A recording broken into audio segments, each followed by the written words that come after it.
the daily life of a secret agent in American TV series. This video is purely for entertainment and does not infringe on copyrights or laws. The rights to the novel and image belong to the original author. We do not claim ownership. Don't like waiting and want to listen to this fanfic in full now? Subscribe to our Patreon, where you'll find the best fanfics. Chapter 1, Toretto Cafe and Cheese Factory. In Los Angeles, a coffee shop called Toretto and another small shop called Cheese Factory are across the street from each other. Sitting by the window in Cheese Factory, Ron was eating absent-mindedly, and his main focus was on observing the coffee shop across the street. Just like the waiters who pretended to pass by from time to time, they would always linger on his face and leave a small note with a number on the table while wiping the table, naked without any cover, as if they could strip him naked in the next second. This is not surprising. Ron looks very handsome, with strong facial lines but not too rough. The well-cut suit made by the master makes his strong body more upright, like a beautiful boy from Greek mythology. The gold watch that inadvertently appeared from his cuff seemed to be worth a lot of money, giving the feeling of an upper-class elite. At the door of the coffee shop, a strong man in a red vest chased out the handsome guy in a black t-shirt. From today on, you'll eat hamburgers instead. For only $2.95, you can have a double cheeseburger and fries. Damn it, the handsome guy in the black t-shirt turned around and said, "I like the tuna sandwich here." Nonsense. No one likes it. No, I just like it, the handsome guy retorted and walked towards his truck. The strong man in the red vest was very angry. He rushed over and hugged the handsome guy's waist and slammed him against the car. The two wrestled with each other. Are all the American people so hot-tempered? They can fight over anything to eat? The diners in the cheese factory opposite took out their mobile phones and took pictures of this side. Ron, who was sitting by the window and eating quietly, suddenly became crowded. What do you mean that only Chinese people in the world like to join in the fun? I tell you, the marketing accounts are all fake. The same goes for Americans. But fortunately, after a few fights, a big bald man with a very strong presence jumped out of the coffee shop and separated the two with his men. The handsome man in black was pushed down on the car. He was the first to show off in front of me. No, now I am showing off in front of you. The bald man turned around and pointed at the strong man in the red vest. Okay, stop being so stubborn. You are making me lose face. Seeing that the fight was stopped, the audience gathered in front of the window dispersed, but Ron's eyes lit up, and the person he was waiting for appeared. Yes, the bald man was his target. Dominic Toretto. Ron wiped his mouth elegantly and raised his hand to call a blonde waiter who was being obsessed with sex. Hey, beautiful girl, can you save my food for me first?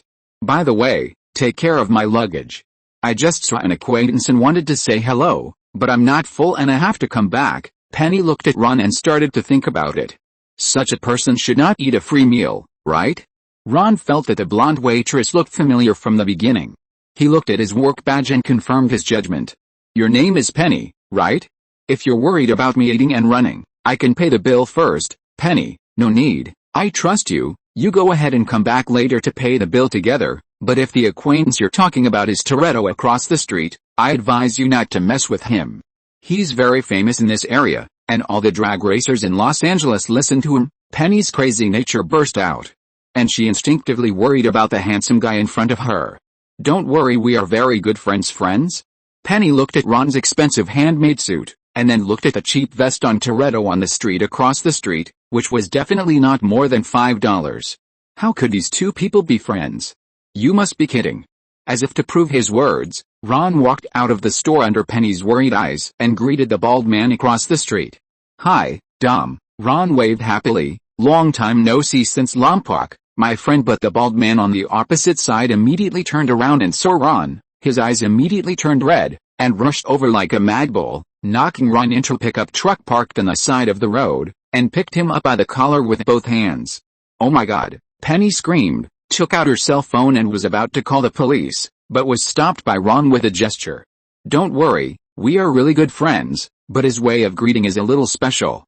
Toretto, do you really want me to be held up by you in such an indecent way in front of a beautiful woman? We are tired of logging, Toretto. I warned you. You are not allowed to appear in front of my sister again. From the moment you played with my sister's feelings, you are no longer my family, but my enemy. Ron touched his nose awkwardly, and let Toretto hold him without any tension. Hey, Dom, you know Maya and I broke up peacefully, And I helped you. If it weren't for me, you would have been locked up in Lompoc for at least 2 years." Hearing the name of Lompoc, Toretto's body trembled noticeably, and he once again recalled the fear of being dominated by Ron. "You tortured me too." When Toretto said this, his confidence was obviously not as strong as before. That year, he was arrested and imprisoned for fighting with someone, but he was suddenly picked up by Ron, who had just been promoted to the captain of the special mobile team of the IRS, and asked to cooperate. Of course, Toretto refused to give in, so he experienced the most difficult week of his life. He didn't suffer any physical pain, but was locked up by Ron with a weird smile on his face, and tortured by him with a mysterious power airlifted from the east. When he was hungry, he had only 5 nut mooncakes to eat, and when he was thirsty, he had only white snake grass water to drink. On the 5th day, he surrendered, although the two did establish a deep friendship in the subsequent cooperation. But this incident also left a deep psychological shadow in Toretto's heart. "Ron, he is not a human being, he is simply a devil. I helped you that time, too." Toretto's tone finally softened, and he put Ron down. "Okay, let's make up for our grudges, as long as you stop harassing my sister. Tell me, what do you want me to do for you this time?" "Don't worry, our target this time is not you, but a drug dealer codenamed Heisenberg. Since when did your IRS start investigating drug transactions? Isn't this the job of the IRS?" Penny could never have imagined that this handsome guy who looked extremely elegant was actually from the most brutal law enforcement agency in the United States, and she couldn't help but shudder all over. "Wait, I don't seem to have evaded taxes, right? Drug transactions have nothing to do with us." Ron took off his newly stained suit jacket with disdain. "Whether the business is legal or not is something that the FBI or CIA considers. And I came here for only one purpose, that is, he didn't pay taxes." "By the way, Toretto," the big bald man who was called shuddered again. "You haven't evaded taxes recently, have you?" Toretto shook his head quickly. "No, absolutely not. I have already filled out the tax forms for several illegal transactions I have recently made. You won't arrest me for this again, right? That's what a good kid should do. Don't worry. Whether the transaction is legal or not is not our concern. I will never trouble you for such a small matter. In fact, if you are entangled by any of them, you can still ask me for help. Remember, anyone who pays taxes is a taxpayer. We are a country where capital is supreme. If those drug dealers are smart enough to pay enough taxes, we can even amend the law to make their business legal in this country." Ron kissed Toretto's smooth head with satisfaction. "If you have any news, you can tell me.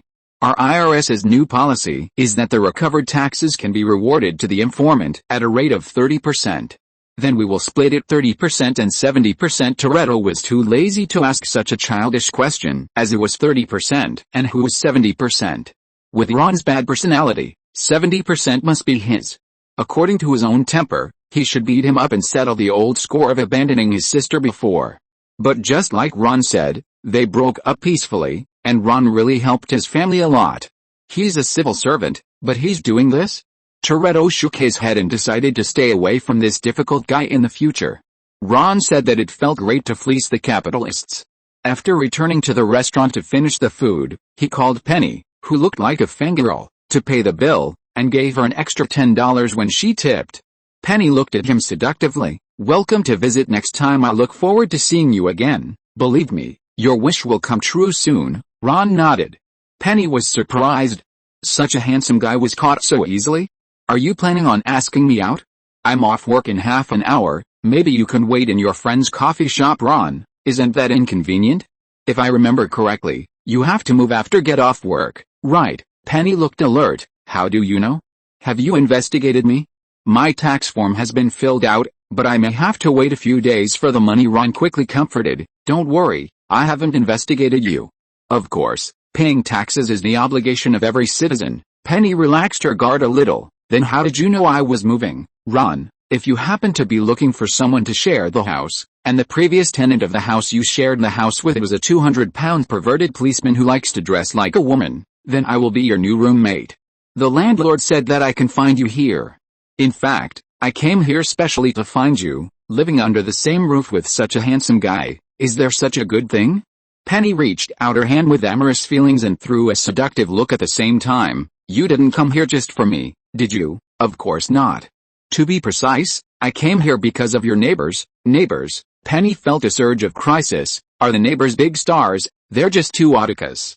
It's just that when my mom heard that I came to Los Angeles to work, she asked me to take care of my poor idiot brother. Let me introduce myself formally, Ron Lee Cooper. Nice to meet you. If you don't mind, could you help me carry my luggage over? Thank you. Ron hung the suitcase directly on Penny's hand that was hanging in the air. The heavy weight pressed down and almost brought Penny down. Chapter 2. My stupid brother. Ron's brother? If he is a biological brother, he should be as handsome as Ron, right? Penny thought like a crazy girl. If she can't pick up the brother, maybe the younger brother can do it? In consideration of the handsome guy and the $10 tip, she decided to help Ron. After all, it was just a suitcase, not a lot of luggage. Ron got into a muscle car and followed the direction where the handsome guy in black had just left. Ron Lee Cooper. Yes, as expected, another time traveler.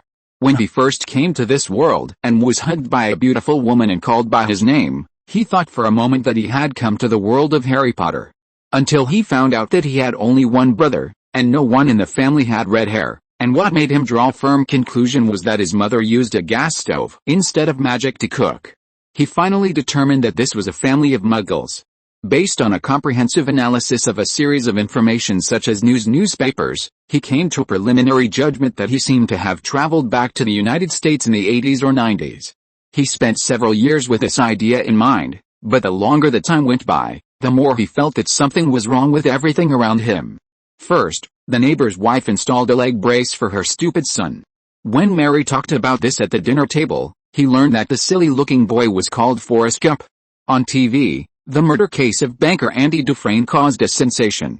In the end, the brutal banker was sentenced to life imprisonment in Shawshank prison. The Cooper family at the dinner table said that they were very happy. Everything gave him an inexplicable sense of déjà vu. This situation continued until his mother gave birth to the second pair of twins, Missy and Sheldon.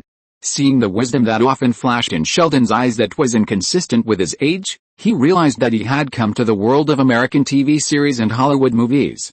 So, the unremarkable stupid boy next door will become the owner of a chain restaurant and a shareholder of Apple in the future. Can you believe this? Ron thought as he walked to the community park. All the children in the neighborhood were playing here, except for Sheldon, the freak. Well, it might not be nice to say this about my brother, but Ron really didn't like that self-righteous kid. In comparison, Missy was much cuter. In the small park, several older kids were teaming up to bully the stupid kid next door. To be honest, Forrest Gump was one of Ron's favorite screen characters. He was filled with a sense of justice and shouted, "Let go of that kid," although the final result was still a bruised face. After all, even if the difference in age was only 1 year, the physical fitness difference would be extremely obvious. But Ron was still very happy, not only because he saved his favorite movie character before, but also when little Forrest Gump said "We are friends," a magical voice sounded in his mind. Congratulations to the host for getting the recognition of the first plot character Forrest Gump.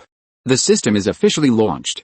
The host gets Forrest Gump's gift, a perpetual motion machine, 100 kilometers and 20 kilograms of rice.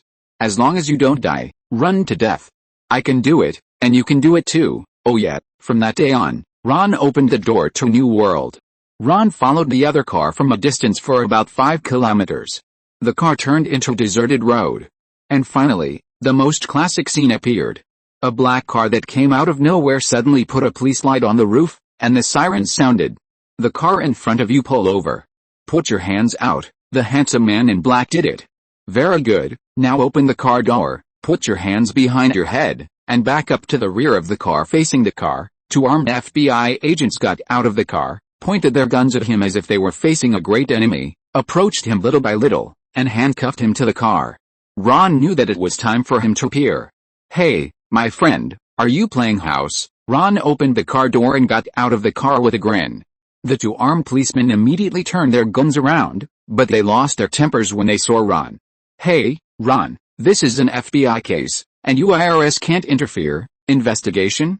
Your FBI way of investigating cases is to play house with your colleagues on the street. Ron turned his head to the handsome man in black lying on the hood of the car. Really, Detective O'Connor? The 2 policemen hurriedly looked around and breathed a sigh of relief after confirming that there was no one on the street. The slightly bald policeman, Ron, I think you must have made a mistake. He is a suspect we are investigating. He just happens to look like someone you know. Ron, really? It doesn't matter. Anyway, I don't know that person well. I just came here to exchange some information about the drug dealer codenamed Heisenberg with you.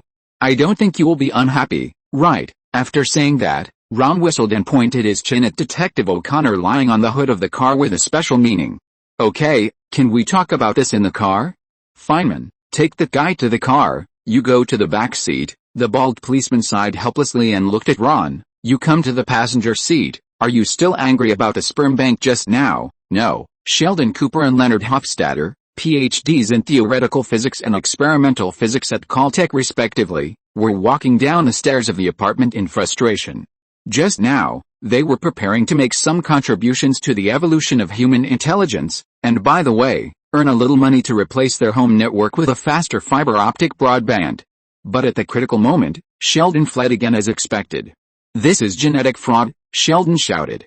Leonard looked up helplessly. It was you who wanted to come here, Sheldon still argued. Think about those poor women who put all their hopes on my sperm, but the little ones they gave birth to didn't even know whether to use integral or differential to calculate the area under the curve. What would they think? I'm sure they will still love him. No. I won't, Sheldon retorted. Think about it, my sister and I almost share the same chromosome, and she is just a restaurant waitress. That's right. In Sheldon's eyes, the three children in the family except himself are just idiots who can breathe through their mouths. They don't understand the charm of science and the respect they should have for scientists. Even Ron, who has a slightly better IQ, is not much different from an ape who has just learned to walk upright in his eyes, except that he is more aggressive. Just as he walked to the door of his house, Leonard was about to open the door, and suddenly noticed that the door of the apartment opposite was open. The neighbor inside was replaced by a graceful blonde girl who was cleaning the house. New neighbor, Leonard's eyes widened, and he stood there motionless, as if he was petrified, staring at the beautiful legs under the hot pants of the new neighbor opposite, and his mouth gradually became dry. Sheldon shrugged his shoulders. Obviously, compared to the last one, the level has been significantly improved, if you mean. Sheldon's mouth was still talking non-stop, but Leonard was like a breeze passing by his ears, and he had no intention of listening to what he said. Leonard, maybe we should be more friendly, such as inviting her to have lunch with us. As he said, Leonard walked towards the apartment opposite. Penny had just packed her things and was about to deliver Ron's suitcase to his bedroom. Hi, I'm Penny. I just moved here. Penny greeted the two people generously. Hi, I'm Leonard. This is Sheldon, your neighbor opposite. Neighbor opposite. Penny widened her eyes, trying to find a trace of Ron in the two people to confirm who is Ron's brother, but failed. These two guys looked so ordinary, basically no different from the nerds she had seen in school, and they were completely different from the handsome Ron. Which of you two knows Ron? Ron. Sheldon took a step back cautiously. Are you the agent sent by Ron to monitor me? How my stupid brother? Along with a burst of footsteps, Ron's exaggerated laughter rang out in the corridor. You actually thought I would use someone who didn't even go to community college as an agent? To be honest, is your IQ really over 100? Chapter 3, Meeting Toretto again. Ron's work today was not going well. He thought he could easily get the information he wanted from the FBI, but he didn't expect that getting on the car was just an excuse. The FBI didn't have much information about Heisenberg. It turned out that the intelligence agency that knew about making small movies in RB had no future. According to the FBI, they were not interested in small drug dealers who were not yet established. Small drug dealers? When Ron heard this title, he was speechless. Do you have to wait until the U.S. drug circle is unified before you can become a big drug dealer? The FBI is full of idiots. They don't understand how much of a leap in manufacturing will be made when drug dealers omit the raw materials extracted from native plants and use imported ephedrine instead. Especially this guy who makes drugs is a highly skilled chemist.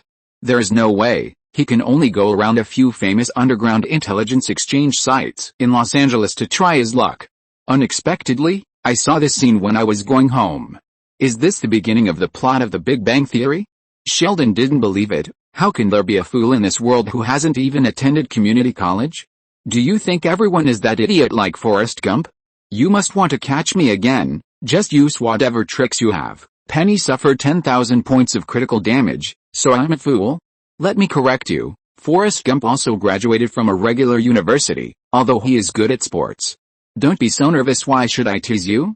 You know, in anime, it's always the younger brother who is full of hatred for the older brother, such as Ninja, Naruto, such as dogs, Inuyasha, and the older brother is always a gentleman who takes care of his younger brother. Sheldon's eyes widened, with an expression of what the hell are you talking about? Ron felt bored. You know, there are more good comics in the world than just Marvel. There are also many interesting Japanese comics. Maybe you can take a look. Leonard felt a strong threat from Ron. That was the aura of a rival in love. Since Ron came here, Penny's beautiful eyes have been on Ron. Leonard interrupted. Sheldon, why haven't I ever heard you mention that you have a brother? No, two. Sheldon's eyes flashed with disdain. A idiot who can only breathe through his mouth, and the other is a slightly better gangster, typical Texans, lacking the most basic respect for science. The only thing they have in common is that they like to play pranks on me. Prank? Leonard shuddered. As a child whose name is even called Nerd, pranks or school violence are commonplace for him. Thank you for your hard work. I know what it feels like to live with a bully. Does your brother bully you often? No, I'm talking about you. Never mind. Sheldon continued to accuse Ron of bullying him. I spent my entire childhood being bullied by him and George. When I was 8 years old, I was going to dress up as my favorite scientist for Halloween, but Ron actually threw my clothes away. I had to cover myself with a bedsheet and dress up as a ghost, and scared myself to death the whole night. He wanted to wear a skirt and dress up as a female scientist. Ron spread his hands helplessly. The Big Bang Theory was his favorite TV show in his previous life. The job of throwing Sheldon's skirt should have been George's, but George happened to be on a date with Veronica that day. There was no way. He could only do it himself. Although Sheldon is very likable as a screen character, he is really annoying as a family member, and he takes all the help for granted.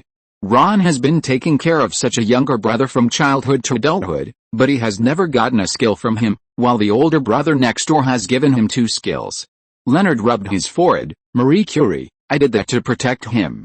Please, in Texas, if I let him go out like that, he would definitely be beaten. Penny rolled her eyes. So, are you sure your brother is smart, Ron? Penny, I'm sure, but he's not the smart you think he is.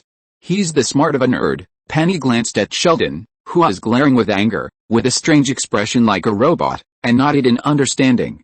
Hey, do we have to chat in the corridor? Why don't we go to our apartment together? Leonard came out to smooth things over. Ron shook his head. No, I still have work to do. Penny, where did you put my suitcase? Penny pushed the suitcase out from behind the door. Here, what's in your suitcase? It's a fingerprint lock. It's so heavy. God knows how I carried this thing up. The elevator in this apartment is still broken. Leonard lowered his head guiltily. As expected of you, muscle girl. Penny was furious. If it weren't for the $10, she would have let you taste the power of my iron fist. She was about to argue, but she was frightened by Ron's opening of the box. Damn, what on earth did you ask me to help you get? After Ron opened the suitcase, there was no daily necessities such as clothes or sheets in it. It was divided into 2 layers, with pistols, submachine guns, rifles and various gun accessories such as magazine silencers neatly arranged, like a mobile arsenal. Ron took out a pistol, turned it around his finger and put it in his palm in the shocked eyes of the 3 people. As you can see, it's just a gun, a Glock 22 pistol, 0.4-inch caliber, 15 rounds of ammunition. It's my favorite toy. Do you want to try it? Ron turned the muzzle of the gun upside down and handed it to Leonard, who was so scared that Leonard quickly took a step back. He didn't know whether he wanted to try it, but he just wanted to call the police now. Haha, don't worry, I'm not a terrorist, but a member of the IRS Special Operations Mobile Force. I'm happy to chat with you, but now is work time for me. I believe Sheldon will be happy to help me explain. But now, Uncle Ron has to start working. Ron had 2 pistols and several magazines on his body. There was no flaw in his appearance. In the shocked eyes of everyone, he walked down the stairs whistling. Unlike China, which is peaceful everywhere, the public security in the United States is a metaphysical problem. The public security level is completely linked to the tax level of each block. The richer the rich, the better the public security in the rich area, while the public security in the poor area is completely random. There are few police patrols in the daytime, and at night, it becomes a paradise for criminals. That's why it was named Los Santos and put into the famous crime game, but Ron has never found this game to this day. So even Ron, who is an IRS has to go out with weapons. Downstairs, his original modified Dodge Challenger was parked on the side of the road. Ron got into the car, started the engine and drove towards the city. This is different from China. The rich areas in the United States are concentrated in the suburbs, and the city center is basically occupied by various poor communities. And not only the poor, but also various gangsters, drug dealers, and improper traders came with the poor. While the good and the bad are mixed, it has also become a gathering place for intelligence. However, it is not that troublesome to inquire about intelligence.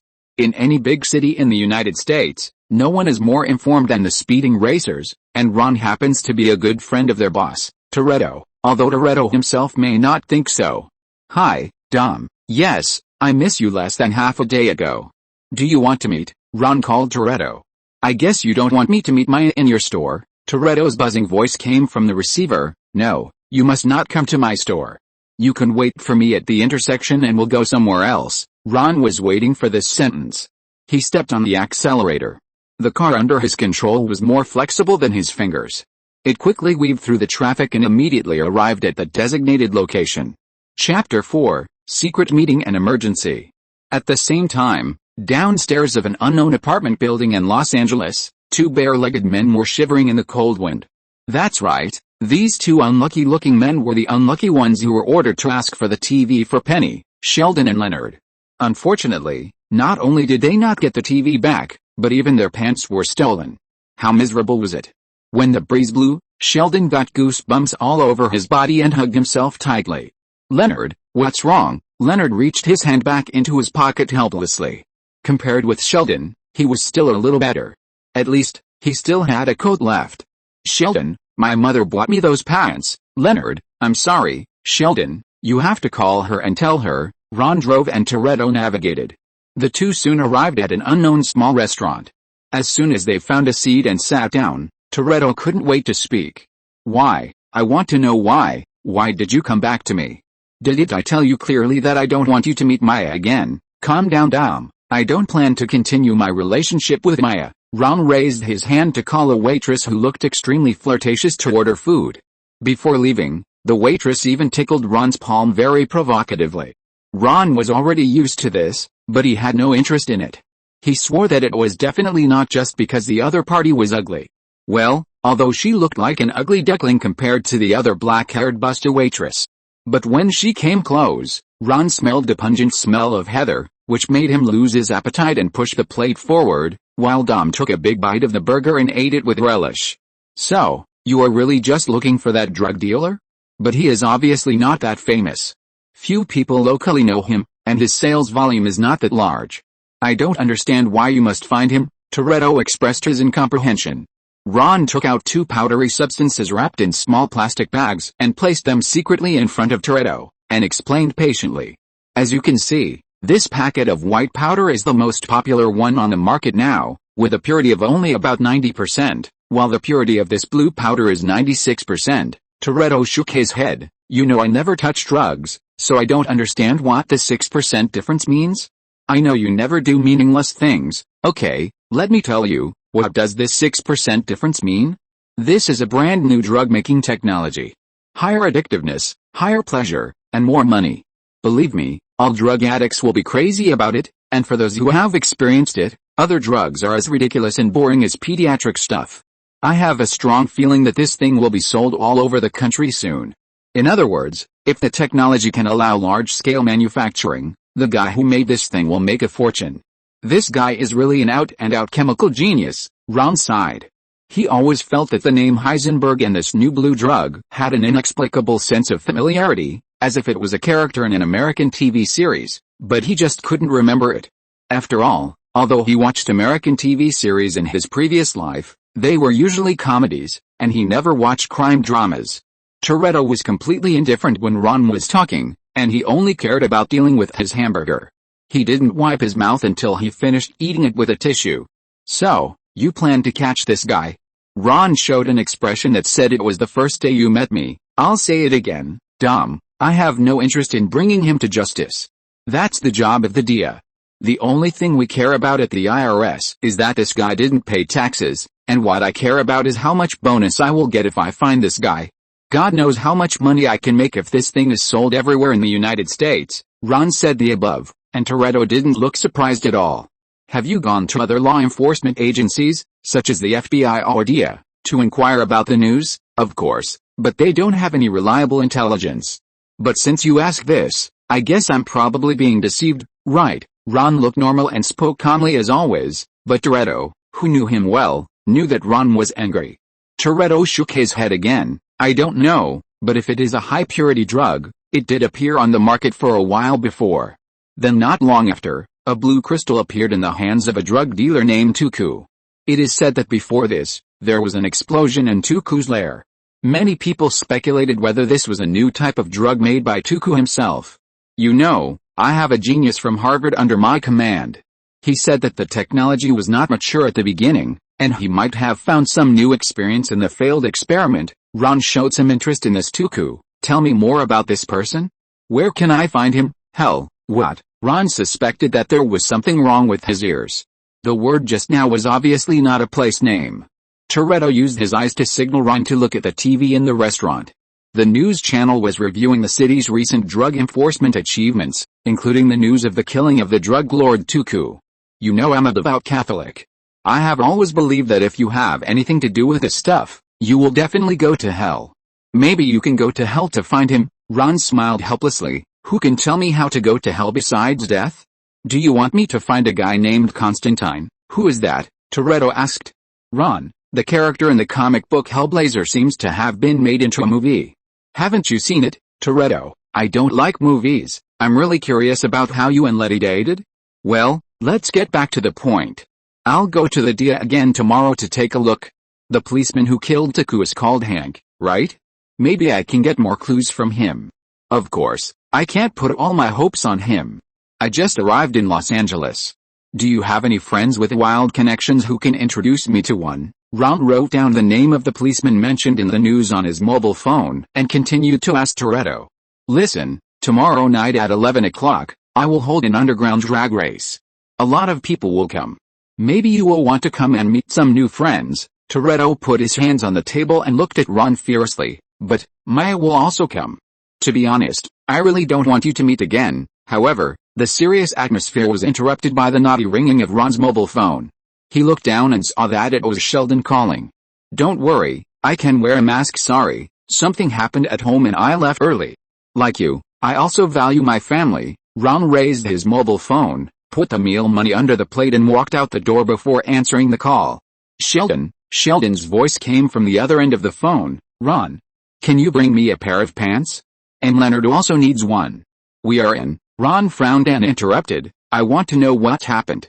Chapter 5: A murder caused by television. Leonard's voice came on the phone. Nothing, Ron, don't be impulsive.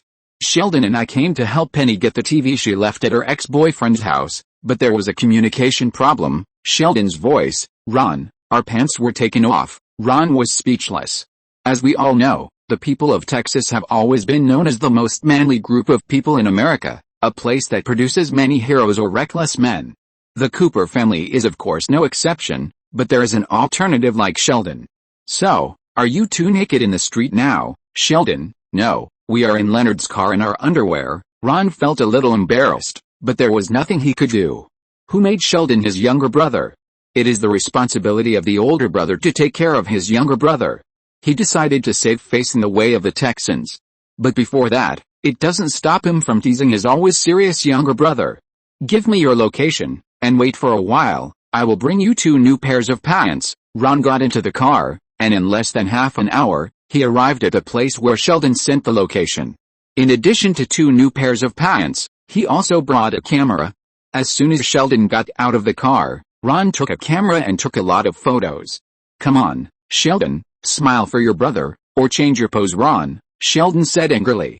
Ron grinned. Ha ha ha, you are so funny like this. I think George and Missy will definitely be willing to pay for these photos, or you pay. Ron, you are blackmailing me, Sheldon accused while quickly putting on his pants. So you want to call the police to report me? Sorry, I am the police. Ron put his hands to his ears and made a phone gesture, pinched his throat, and imitated Sheldon's tone. Hello, is this the police? I want to call the police. Someone took photos of me in class on the street and threatened me to blackmail me. What? Why was someone taking naked photos of me on the street? Of course it's because I like to run a naked run. I will tell my mother about what happened today. Tell my mother? And then have her put me in solitary confinement? How old do you think you are now? Ron continued to tease Sheldon. He had more fun today than in the past year. Leonard came out to smooth things over. Ron, I'm sorry, can we go home now? It's all my fault for what happened today. I'm sorry for dragging your brother down. I'll pay you back for the pants later. Ron patted Leonard's shoulder comfortingly. No, you have nothing to be sorry for. On the contrary, I should thank you for letting me shoot such great footage. Believe me, my family will like it very much. But forget about the pants money, Leonard. Why? Of course someone paid for you. Ron pointed upstairs. If I have to say why, it's probably because he bullied my brother, and I must get back at him. My brother, of course, only I can bully him. I want to let him see how powerful we Texans are. Come on. Ron pushed the camera into Leonard's arms, and the latter hurriedly caught it. When he looked again, Ron had already walked into the elevator. Sheldon, what for? Sheldon put on his pants and twisted left and right in the rearview mirror with great satisfaction. I think it was a mistake for us to call Ron. Leonard began to feel a little guilty. It was his idea to call Ron over, but Ron looked like he was going to cut that bastard into pieces. Why do you say that? I was just angry at that bastard. But now I'm worried about his life. Don't worry, Ron has always been very sensible. He often fights with people since he was a child, but he has never hurt anyone. That's why Dad thinks he's the most worry-free child. Ding dong. Ron rang the doorbell. I told you before that if you two weaklings dare to come over, I will definitely. The door was opened by a muscular man with a body comparable to Ron. As soon as he opened the door, he threatened the two weaklings, he thought, with a fierce tone, but he stopped talking halfway. Because while he was talking, Ron stuffed the muzzle of the Glock 22 into his mouth, and a chill instantly spread through his body through the muzzle, and even made his underwear slightly warm. Listen, idiot, I have very limited patience. I will only say everything once and will not repeat it a second time. Understand? The muscular man nodded quickly, fearing that Ron would accidentally fire and take him away. Friend, take whatever you want, as long as you don't hurt me. Ron was very satisfied with his cooperative attitude. I'm not interested in your rags. I just came here to tell you that you have offended someone you shouldn't have offended. One of the two weaklings just now is my brother. How dare you take off his pants? You have humiliated my family. So I can only give you two choices. One is to shoot the bullet into your mouth and then out of your anus. Or, I will let the bullet enter your anus and then out of your mouth. You choose. Ron threatened carelessly. He didn't intend to do anything to him, but he still had to be intimidated. The muscular man couldn't hold on any longer. His pants felt warm, a watermark spread out from the middle. He knelt on the ground and begged for mercy frantically. You can't do this to me. You will get in trouble too. No, you made a mistake. I won't be in trouble. Look what this is. Ron took out his IRS ID and waved it in front of the muscular man. As you can see, I'm a law enforcement officer, and I'm certainly not here for such a personal matter as revenge for my brother, but because I received a report from the public that there is a drug dealer here. Ron put the ID back, reached into his arms again, took out the drug sample that he had just shown in front of Toretto and stuffed it into the muscular man's hand. Look, he's still holding the drugs. The sturdy man was so scared that he almost cried. He threw the drugs to the ground as if he had received a hot potato. No, this is not mine. You wronged me. Ron stared at the kneeling sturdy man fiercely. Yes, you are right. I wronged you. What's the matter? Oh, by the way, I almost forgot this. As he said that, Ron took out another dagger and stuffed it into the sturdy man's hand, but this time he didn't dare to take it again, and dropped the dagger to the ground. Okay? It doesn't matter if you don't take it. Anyway, there are already your fingerprints on it, so I accuse you of drug trafficking, resisting arrest and assaulting a police officer. 3 charges should be enough to put you in jail for the rest of your life, right? Scum? But I'm not that kind of bad policeman. How about I give you a chance? Ron's fierce expression disappeared, and he instantly became very pleasant. If Sheldon saw this expression, he would definitely run as far as he could. Every time Ron came up with some tricks to bully him, he would have this expression. Chapter 6, Evildoers will be punished by their own evildoers. What chance? The sturdy man asked timidly. Of course, it's a chance to get back everything that happened just now. Ron smiled evilly. I guess you will definitely not accept being controlled by me with a gun, right? The sturdy man nodded at first, but after looking at the cold muzzle of the gun that had just been taken out of his mouth, he immediately shook his head quickly. No, absolutely not. Yes, that's right. Men don't talk so much nonsense. Ron put the gun on the ground and kicked it away with his foot. Looking at your muscles and your attitude towards my brother, you must be very confident in your strength, right? Now, I'll give you a chance. As long as you can beat me with your fists and feet, everything just now, including what you did to my brother, will be written off. How about that? Ron's eyes flashed with a dangerous light, but the sturdy man opposite him knew nothing about it. He was actually tempted. However, his little head filled with muscles can still make some thoughts that surpass his close relatives, the great apes. But what if you go back on your word? I beat you up, but you still want to arrest me and sue me for assaulting a police officer? Don't worry about that. Ron took out a portable DV from his waist, turned on the camera and started talking to himself.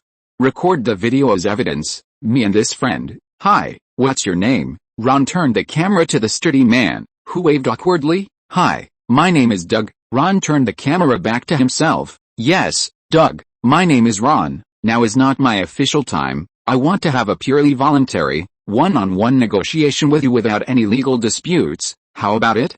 Are you willing? The camera was aimed at Doug again, and this time he finally put his mind at ease. Yes, I am willing. Ron played the recorded video to Doug again, and he missed the smartphone that could take pictures and record videos at any time. Fortunately, Apple's first iPhone will be released next year. Maybe he can buy some Apple stocks in advance? How about it? Is there no problem now? Ron put the recorded memory card in Doug's hand.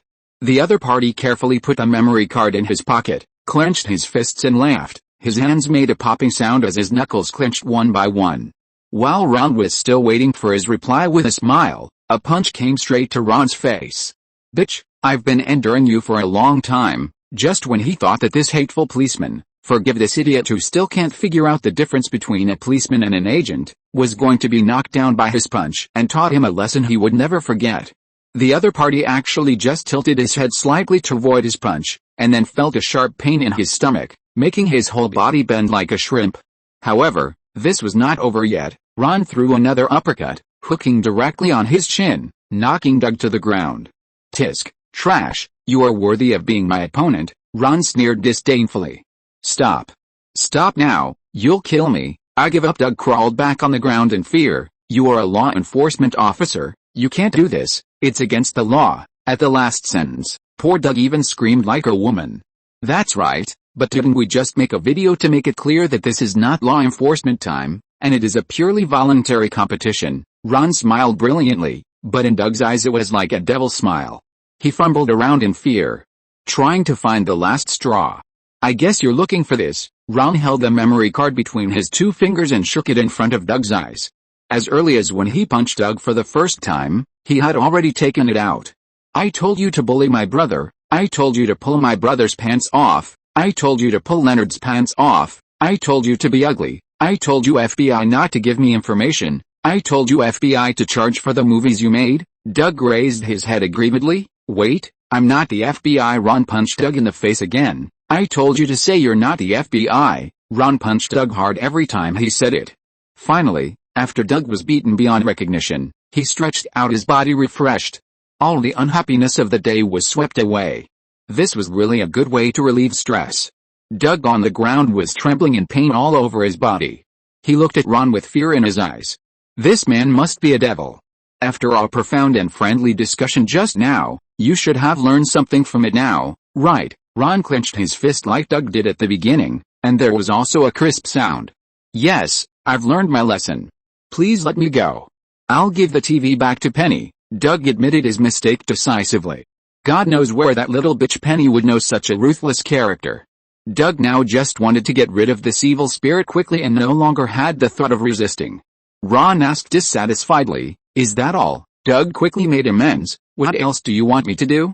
Just tell me. And my brother and his friend's pants. Ron thought for a while. Oh, and the gas money for my driving here, and the tuition for your fighting instruction just now, which is calculated at $50 an hour, a total of $70. Yes, that's right. I'm going to beat you up and ask you to pay. What can you do to me?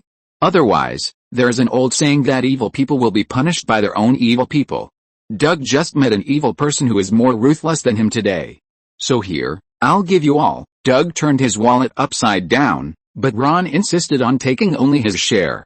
I've already said, I'm not blackmailing, I'm just using my labor to get paid. Do you understand? Ron put the gun and dagger and other small items back on his body with dissatisfaction.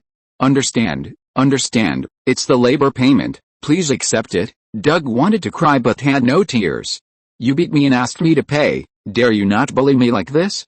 Ron changed his face back to a pleasant one. That's right, you are such a kind citizen. Can I ask you to do me a favor, you say? Doug shuddered all over.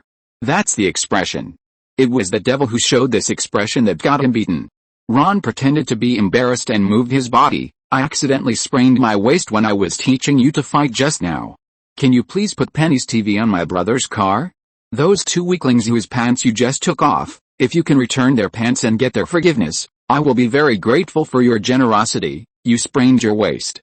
I've never seen a person with a sprained waist who is as energetic as you. But no matter what I think or say, it is better to face two weaklings than this devil in front of me. No problem, I'll go right away. Chapter 7: Dia Trip. In the corridor of the apartment, Leonard and Sheldon returned with a full load. However, considering that two weaklings really couldn't lift a TV, Ron collected a $20 labor fee and decisively carried the TV in one hand and went upstairs with him. Ron, what, did you hit him just now? Sheldon asked. Ron was extremely proud. No, I just reasoned with him like you did, and the conclusion was that I am better at speaking than you. Sheldon, I don't believe you. But I saw him coming down with a bruised face. Maybe he fell in the corridor. Leonard rolled his eyes secretly. To be honest, he was quite happy that the bastard who bullied him was punished, but he couldn't be happy at all with the new powerful rival. As if seeing through Leonard's little thoughts, don't worry, I don't have any thoughts about my new roommate. Huh? I didn't say anything. Ron blinked. No need to say anything. I understand. When the TV was delivered back to the apartment, Rajesh and Howard were there, and Penny generously expressed that she wanted to treat everyone to dinner. However, when she said this, Penny's eyes kept lingering on Ron, which made him start to doubt whether it was a mistake for him to share a house with Penny. For Leonard's lifelong event, he still declined the invitation. Of course, on the other hand, there was no room for 6 people in a car. If he drove 2 cars, Penny would most likely sit in the same car with him. Just when Ron was still worried about whether he would accept or not if Penny launched a night attack at night, it turned out that he was worrying too much. Nothing happened overnight. The next day, Ron came to the Dia office hall early in the morning with a dull look. As a qualified agent, Ron certainly couldn't put all his hopes on Toretto's friends. Dia, the abbreviation of the U.S. Drug Enforcement Administration, although it sounds very old, it is actually a very young department. It was not until 1973, after President Nixon signed the famous drug prohibition bill, that it was established in July of the same year and was under the jurisdiction of the Department of Justice together with the FBI. In terms of administrative level, it is still below the FBI, so unless it is specifically for drug operations, few Americans mention this agency, which is at the younger level. The IRS, where Ron works, has a much longer history. It was established by President Lincoln during the Civil War and is under the Ministry of Finance. In addition, there is a Central Intelligence Agency, abbreviated as CIA, which is under the Pentagon. Basically, all the troublemaking behaviors of the United States in the international arena have the shadow of this agency. Together with the FBI and the IRS, they are called the 3 major intelligence agencies of the United States. Beauty, can you tell me who Detective Hank is? After revealing his identity and entering the Dia, Ron flirted with the ant police officer in the hall while asking, Hank Schroeder, if I remember correctly, he should be the deputy director of your office. He only remembered this name from TV yesterday and knew that he worked in the Dia. Apart from that, he knew nothing about this person. However, it is obvious that Ron's charm is not popular among middle-aged women. The front desk agent didn't even raise his eyelids. There are 2 other FBI officials in the office on the corner of the 2nd floor. It's so strange. Why do I feel that everyone is looking for him today? Ron ignored it and went straight to the office and pushed the door in. Hi, hello, I think I'm here at the right time. Right, in the office, 2 FBI agents sat in a row. The short fat man opposite should be the detective Hank he was looking for. The FBI agent who was asking the question frowned. I think you should knock on the door first. Whose subordinate are you? I'm my own subordinate, the captain of the IRS Special Operations Team, Ron. I have something to ask Detective Hank. Ron showed his ID again. Of course, you can chat with yours first, I'll just listen in. Ron found a more comfortable position and sat down carelessly. It was Hank's desk, which attracted the three people's angry glares. But they didn't drive him away. There is no way. Americans are also power conscious. They say that they are the three major law enforcement agencies on an equal footing, but there are still subtle differences in status. The FBI and DEA are both under the Ministry of Justice. Their own funding is the most limited of the three. Basically, they ask for money from the Ministry of Finance, and the IRS is the son of the Ministry of Finance. One is a biological son, the other is a foster son. It is self-evident who is closer and who is more distant. This face must be given. The CIA is different. Its expenses are funded by military funds, not to mention that due to the secrecy of intelligence work, there are some independent sources of funds. According to an unnamed official, among all the agencies in the Pentagon, the CIA is even a revenue-generating department. Detective Hank ignored Ron's presence and continued to answer. I showed my identity and told the suspect to raise his hands and turn around to face me. At this time, I recognized the suspect as Salamanga Tuku and found that he had a gunshot wound in the abdomen. Wait, was he shot before you arrived? Ron found that things were becoming more and more interesting. Hank looked at his superior and answered after getting confirmation. Yes, I asked him to raise his hands again. Tuku rushed towards the car and then fired at me. I confirmed that the weapon was an M16 assault rifle. I fired back and looked for cover. He kept shooting at me. When he was reloading, I took the opportunity to shoot him dead. Smart move, Ron applauded. He didn't care that the two FBI agents' faces were getting worse and worse. He picked up the younger of the two and sat on his seat. I just thought of it. You said that he turned around and you found that it was Tuku. In other words, your target was not him before you went there, right? Ron noticed this detail very carefully. Yes, at first I tracked down a gangster named Jesse by tracking the license plate. Ron was not interested in listening to these things. He interrupted directly and rudely. Sir, what I want to know is why you checked this license plate? Is it because of this? Ron threw the blue powder sample on Hank's desk, and Hank's expression suddenly became surprisingly embarrassed. No, I was doing a personal thing and happened to find this person. Private thing? What kind of personal thing? My brother-in-law, the husband of my wife's sister, a poor man with lung cancer, disappeared. He had bought marijuana from this gangster before. This matter is indeed a bit difficult to talk about. Ron expressed his understanding, but this is not the focus of his attention.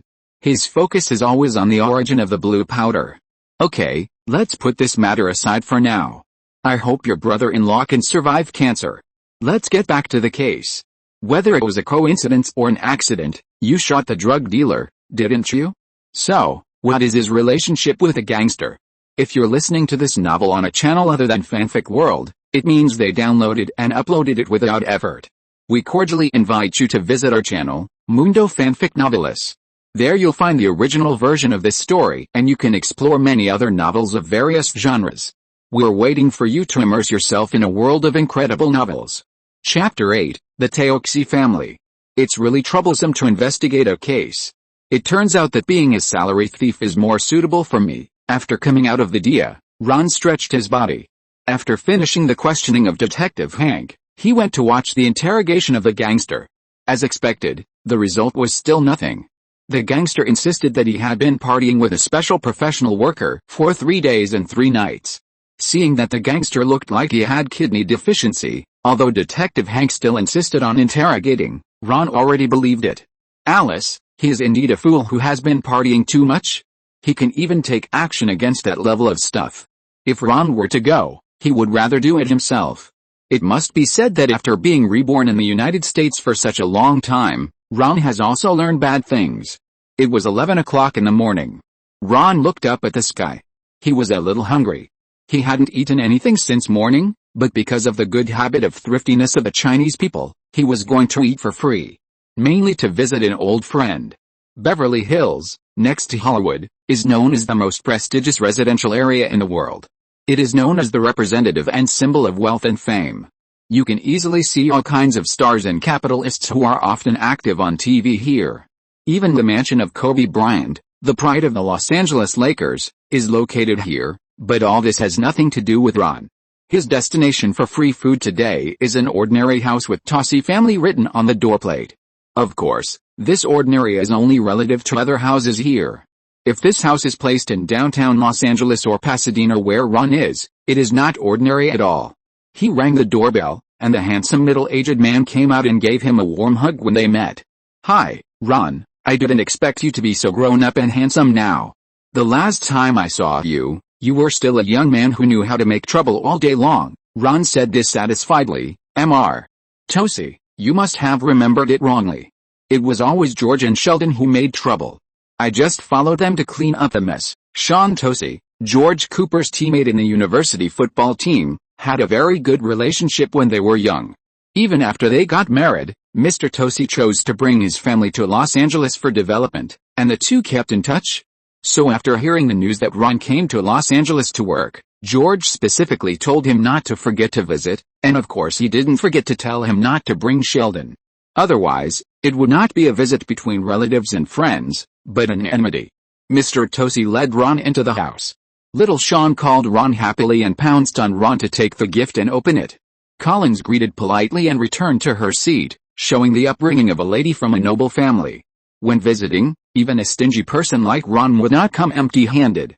He had already put the gifts that George had prepared for the two children of the Tosi family in the car. The one for Sean was a football with the signature of the famous quarterback Tom Brady, which took a lot of effort to get, and the one for Kos was a tennis racket. George was a well-known coach in the college football world.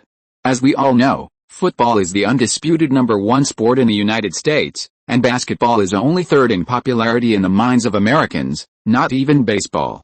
Only slightly better than ice hockey. Ron rolled up Sean's hair before getting up and greeting the members of the Tosi family one by one. "Hello, S.J. Collins, you are getting more and more beautiful. Aunt Anne, George and Mary asked me to say hello to your family," but even though Ron was prepared, he still missed one. There was also a black man in the room that Ron didn't know. He was over 190 centimeters tall, half a head taller than Ron. Seeing Ron's gaze, the black boy smiled innocently, revealing his teeth that were extremely white against his skin color. "Who is this?" Ron opened his mouth in surprise. "Ron, this is Michael O'Hare, our newly adopted child," Mr. Tosi explained hurriedly when he saw Ron's confusion. "Yes, he's my big brother," a big man taller than Ron. Little Sean was very proud holding the football. It was customary to pray at the table before eating, and both the host and the guest were very happy. When Ron said goodbye, Mr. Tosi insisted on sending him to the door. Ron realized that he had something to say, so he deliberately slowed down his pace. Coincidentally, he also had something to say. "Mr. Tosi, thank you for your family's hospitality. I will work in Los Angeles in the future and will come to disturb you often. Maybe you can bring Sheldon with you next time." After Mr. Tosi finished speaking, he didn't know what funny thing about Sheldon he thought of, and he laughed first. Forget it, Ron felt a headache when talking about taking Sheldon to visit relatives and friends. He is too disappointing, and he will be bullied by S.J. But if S.J. and Collins are interested in developing in the field of physics, I can let Sheldon teach them. Mr. Tosi showed envy in his eyes. "That's not necessary. No one understands those two children better than me. You know, I often envy George. He is doing his favorite career, and he has 3 talented sons and a beautiful daughter." Ron comforted. "Collins is also very handsome, and S.J. is still young. Who knows what the future will be like? Maybe he will become a great quarterback like his father. And Michael is obviously a good seedling for playing football. With that physique, it would be a pity if he didn't play tackle." Having a father who is a football coach, although he had never been exposed to this sport in his previous life, he was influenced by it since he was a child and fell in love with this very manly sport. Mr. Tosi's expression became serious. "This is the question I want to ask.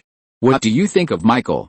Is he qualified to play professional football?" As a kind-hearted man, Mr. Tosi decided to adopt Michael, so he would definitely not be satisfied with just providing him with food and clothing. He wanted to find a way for his son to stand out. Ron said without thinking, "In terms of his physique, he has almost all the qualities of a top tackle. Maybe you can give it a try. You should call my dad. His Longhorns team is in need of such a defensive genius." Mr. Tosi finally nodded in relief, and Ron took the opportunity to ask his own question. Mr. Taozai, I want to ask if your next-door neighbor is Elon Musk. Yes, Mr. Taozai nodded and pointed to the villa next door. Look, that's Musk's house. I guess you don't want me to help you get to know him, right? Can I know why? As far as I know, his tax problems are the same as all other wealthy people. He has adopted reasonable means to avoid taxes, and you can't find anything even if you check. Ron nodded. With a gleam in his eyes, yes, I want to get to know him, but you guessed wrong. I want to talk to him about cooperation. P.S. Including the character description, it can barely be considered 3 chapters completed. Although the number of words is small, there will definitely be more and more later. Don't worry about this little thing, so, in view of my keeping my promise, give me some votes. In addition, officially inform everyone that this novel has been signed. The contract was sent out today, and friends who are interested in investing, please hurry up and get on board. Chapter 9, First Encounter with Musk. Mary, don't forget that your son is not only a Christian, but also a Texan. As a good Texan, you should beat his head, George said. In order not to cause family conflicts, Ron had to explain his behavior. Mom, I didn't use violence on him. In fact, we just had a friendly exchange with the consent of both parties. Ron swore that he was absolutely not lying. Although the idiot named Doug was beaten badly, it was absolutely voluntary, and there was video evidence. Okay, God bless you. When Mary was about to hang up the phone, George grabbed it again. Ron, I am very interested in the child you mentioned. Maybe you can take him back to Texas this weekend. There are too few excellent tackles now. All universities are short of people in this area. We need to start early. No problem, Dad. After hanging up the phone, Ron looked at the time. It was exactly 9:50. He put the children's notebook in his briefcase tightly and turned to walk into the Space Exploration Technology Company building behind him. It was the company founded by Elon Musk in 2002 to realize his Mars colonization plan. It was for this reason that Mr. Taozai called him a madman with a bubble in his brain and was full of concerns about the cooperation between Ron and him. Although there is no such word in English, combined with the context in which Mr. Taozai said this, it roughly means this. There is no way. Who makes English not as profound as Chinese? Last year, that is, in 2006, the Falcon Rocket 1 was launched, but as expected, a big firework was set off. In addition to providing the American people with a new after-dinner talk, it also burned $6.9 million in funds. Unlike the original Time and Space, Musk now has no idea of launching a reusable rocket, but is thinking about reducing costs in other ways. He believes that the notebook in his bag will interest Musk. Mr. Cooper, Musk is waiting for you in his office. The beautiful female secretary led Ron to the door of the office and opened the door politely. Hey, young man, I heard from Sean yesterday that your profession seems to be working for the IRS, so before I hug you, can you tell me that you are not here for a tax audit? Musk asked half-jokingly with his arms open, and Ron hugged him directly. I believe that even if I came for the latter, you would not coax me out, right? Besides, I believe that if a smart person like you evades taxes, you should not leave enough handles for us, right? Ron was of course not polite, and he pointed out Musk's temptation right away. Haha, I'm just kidding. I think if your IRS intends to audit taxes, you should not need to find a middleman to make an appointment with me, right? You should be able to find me at any time. Of course, Ron did not deny it. In fact, for big figures like Musk, the IRS almost always has their intelligence. So, let me guess, the reason why you came to see me is not that person's intention, right? As far as I know, you seem to have a very close relationship with that big shot. As he said that, Musk made a cowboy whipping gesture. Hey, Ron was slightly surprised. He didn't expect that the other party even had a clear grasp of the information of his biggest backer. Sure enough, none of the capitalists who can achieve great success are simple characters. But he still looked normal. I think you should be talking about Mr. Francis. Don't worry, I didn't come here this time for his intention. You don't need to worry at all. As Mr. Taozai said, I just came here to discuss cooperation with you. Then I don't understand a little bit. What do you want to cooperate with me? Ron's continuous denial finally shook Musk's initial idea. Now he couldn't guess why a tax officer suddenly came to see him through a friend. Ron did not rush to answer. Instead, he found a comfortable seat on the sofa in the office and went straight to the point. Mr. Musk, I am not a person who likes to beat around the bush. I want some shares of your company, then you should go to the stock exchange. Today, the share price of Tangled Exploration Company is $7.85 per share. I believe your income should be able to buy a lot, kid. Ron shook his head. No, you know that's not what I want. I want more, and I don't intend to pay. Then I guess there should be some evidence of my so-called tax evasion in your briefcase, and then you can use it to threaten me. Musk spread his hands helplessly. Kid, you succeeded. Leave your briefcase, and I will give you a check that will satisfy you. Ron was unmoved and smiled playfully. Then your legal team will sue me for illegal law enforcement and bribery. Ron stood up. The evidence should be here and there, right? Ron pointed at the cat sculpture on Musk's desk and the vase on top of the filing cabinet next to it. Musk's face finally moved, and he stood up and applauded, and handed Ron a cigar. This showed his appreciation for Ron, but Ron did not smoke it, but played with it in his hand. You are indeed worthy of being the best agent, praised by Francis. When did you find out? I found it as soon as I entered the door. I have to say that although the placement of your 2 cameras is very good, it is really too deliberate.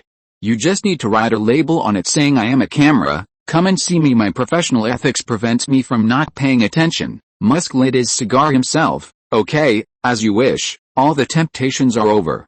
Now can you tell me your real demand? Ron spread his hands again. I have already told you that I want shares in your company and I don't intend to pay. P.S. This is the first time I write this type of novel. If there's anything wrong, please feel free to point it out to me. Thank you. Chapter 10. End of negotiation. Musk was not as angry as Ron had imagined. Instead, his eyes showed an even more interested look. Then I guess you must have some chips that you think are worth a lot. Why don't you show me your chips? I mean the things in your briefcase. Let me see, maybe I can give you an estimate. Ron did not keep him in suspense any longer and put the children's notebook in the briefcase on Musk's desk. Although this notebook looks a bit old, I believe that the contents inside will surprise you. I think it is reasonable to exchange it for your company's shares. Just a notebook like this wants to exchange for your company's shares, and it's a children's notebook. Are you kidding me? Musk has a sentence MMP that he doesn't know if he should say. However, he still picked up the notebook and flipped through it casually. Who knew that he couldn't take his eyes away after flipping through it? Ron was not in a hurry and sat quietly on the side waiting. This notebook was used by Sheldon when he was 9 years old. That year, he asked a question: since the space industry is very expensive, why not recycle rockets? But NASA's propagandists just wanted to fool him with a sticker. Furious, Sheldon spent a month working hard to check and finally completed all the calculations from rocket launch to recovery. In other words, what is recorded in this notebook is a completely feasible recyclable rocket plan. It was the Falcon 9 that Basque Space Exploration Company made before Ron traveled through time. Although Musk now can't think of this genius and bold idea, it doesn't prevent him from liking this plan just the same. As for the ownership of this notebook, Sheldon left it at NASA when George took his family to NASA, but Ron kept a careful eye and went back to take it out. By the way, when Sheldon encountered trouble, he exchanged the complete ownership of this notebook with the condition of solving the trouble. So, Ron can say without hesitation that this notebook now belongs to him completely. Tell me, boy, who came up with this genius idea? It's amazing. If the rocket is designed completely according to this idea, the cost of each launch will be reduced to an incredible level, Musk exclaimed. It doesn't matter who came up with this idea. The key point now is that it belongs to me completely. So, Mr. Musk, how much do you think it is worth? Ron asked calmly, looking like he was asking you what you had for lunch, but in fact, he was so excited that he couldn't be more excited. What a joke. This is the shares of Space Exploration Company. By 2020, the company's valuation will reach $40 billion. Even if Ron does nothing in the future, he can earn enough money for his family to spend in his lifetime just by selling the shares at the right time. Thanks, Sheldon. However, Musk did not rush to make an offer. Instead, he closed the notebook and pushed it back to Ron. I admit that this is a genius idea, but who told you that I'm going to buy it? Maybe you don't know, but in fact, there are many scientists working for me. And this idea itself is not very difficult, and I can copy it in no time. As a capitalist, of course, I consider maximizing profits. Since I already know this idea, I can do it myself. Why should I pay for something I copy based on my ability? I have to say that this reason is very powerful. Ron didn't see the slightest panic on his face, but asked back, "What you said makes sense, but I want to ask you a question." Musk made a gesture, indicating to ask. "You know, what I provide you is a very complete plan that has been verified. Maybe you can copy my idea, but I guess it will take a long time to complete all the technical verifications." "Yes, it will take about 1 to 2 months, but I can wait," Musk said conceitedly, and it seems that he still does not intend to compromise. Ron continued, "That's right, but I think if I sell it to Mr. Bezos, maybe he can save 1 to 2 months. What do you think?" After that, Ron put the notebook back into the briefcase, but did not leave in a hurry. Instead, he continued to sit, enjoying the coffee that the beautiful secretary had just brought him, while playing with Musk's cigar. Musk is certainly not the only company engaged in space exploration in the United States. In fact, Blue Origin, which also focuses on space exploration, was founded earlier than Musk's space exploration company.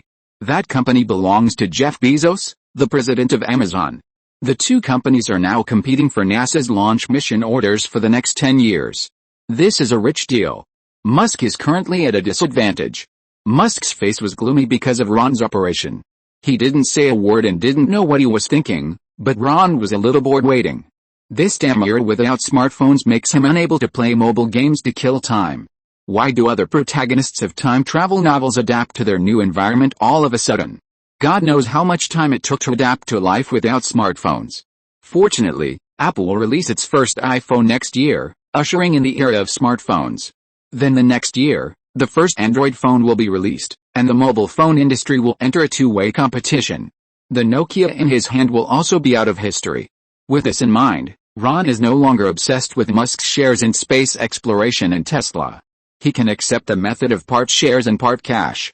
If you buy some Apple and Google stocks at this time, it seems that you can make a lot of money later, right? Okay, you won. How many shares do you want? After a long time, Musk finally responded, "I still want to maintain control of the company, so if you plan to accept some cash, I will be very grateful." "Of course, Elon, sorry, can I call you that?" Ron stood up proudly, and Musk nodded indifferently to his new name. "Also, although I don't know how long it will take, can the transaction between us be completed faster? If it can be completed faster, I am willing to accept more cash." Just now, for a moment, he had an idea to agree first, drag it out, and then privately find scientists to help come up with a plan before Ron and Bezos trade. Ron blinked, and Musk smiled helplessly. He knew that another of his tricks had been discovered. Sure enough, those who can be agents are not easy to deal with. At first, Taozai told me that you are the best young man he has ever seen. I didn't believe it a little bit, but now I believe it. Ron smiled. Not only Mr. Taozai, but Mr. Buffett also said so. Believe me, Elon, you made a wise decision. Chapter 11 New Invitation in Dog-Licking. I don't know if there is a saying in the US that speak of the devil and he will appear. Anyway, Ron had just used Buffett's name to brag in front of Musk, and when he walked out of the door, he received a call from Buffett. "Ron, long time no see." Buffett's old voice came from the receiver. "Long time no see, Mr. Buffett. I really doubt whether you have installed a bug on me. I just mentioned you in front of others." "Mentioned me? You are not talking to Francis about my tax problems. You know I am one of the few clean people in this circle." The old man was obviously startled. Being targeted by the IRS is not a good thing. Obviously, Ron must have left a deep impression on him in a previous operation. Ron was too lazy to scare the old man again, and quickly explained, "Of course not, I just talked about you with Mr. Musk." "Well, I don't know this young man. You know I have always lacked attention to technology companies. I called you to make you a private job invitation." Private job invitation? Ron's job is quite free. Basically, as long as he completes the fixed annual tax collection task, he has nothing to do. Of course, he doesn't mind taking on some small jobs, otherwise his skills will be wasted. "What job?" Ron started the car and turned his phone to external sound. "Bodyguard job. I believe no one is more qualified for this job than you. Accompany me to China, a place called Zhejiang City. My charity lunch was auctioned by a young man named Wang Doyu." Wang Doyu? Ron's head was buzzing when he heard this name.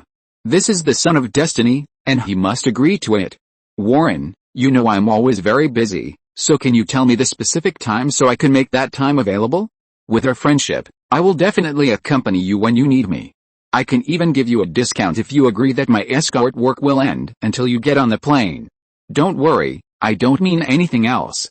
I'm just tired and thinking about whether to go shopping in China. Back at the apartment, Leonard finally brought back takeout. Today is Monday, so according to Sheldon's rules, today is Thai food day. Ron not only had no objection to this, but also agreed with both hands, which instantly shattered Leonard's hope of resisting Sheldon's tyranny because of Ron's arrival. Here, Thai fried noodles without peanuts, Howard asked nervously. Does it have peanut oil? Leonard was not very interested. I don't know. Everyone should keep an eye on Howard to prevent him from getting swollen. Sheldon was very friendly today, which was rare, since there are no bees around now. You can use my adrenaline. Do you have chopsticks? Ron asked out of personal habit brought from his previous life. No, this is Thai food. Leonard rolled his eyes secretly. It starts again. Thailand only had forks in the second half of the 19th century. The interesting thing is that they don't use forks to put food directly into their mouths. Instead, they use forks to put food in spoons, and then use spoons to put food into their mouths. On ordinary days, Ron would definitely say, "Isn't this taking off your pants to fart?" But today he didn't intend to be so rude.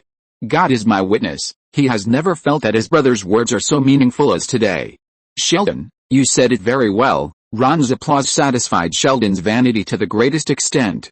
Ron, you look abnormal today. Sheldon was not used to Ron's flattering attitude today.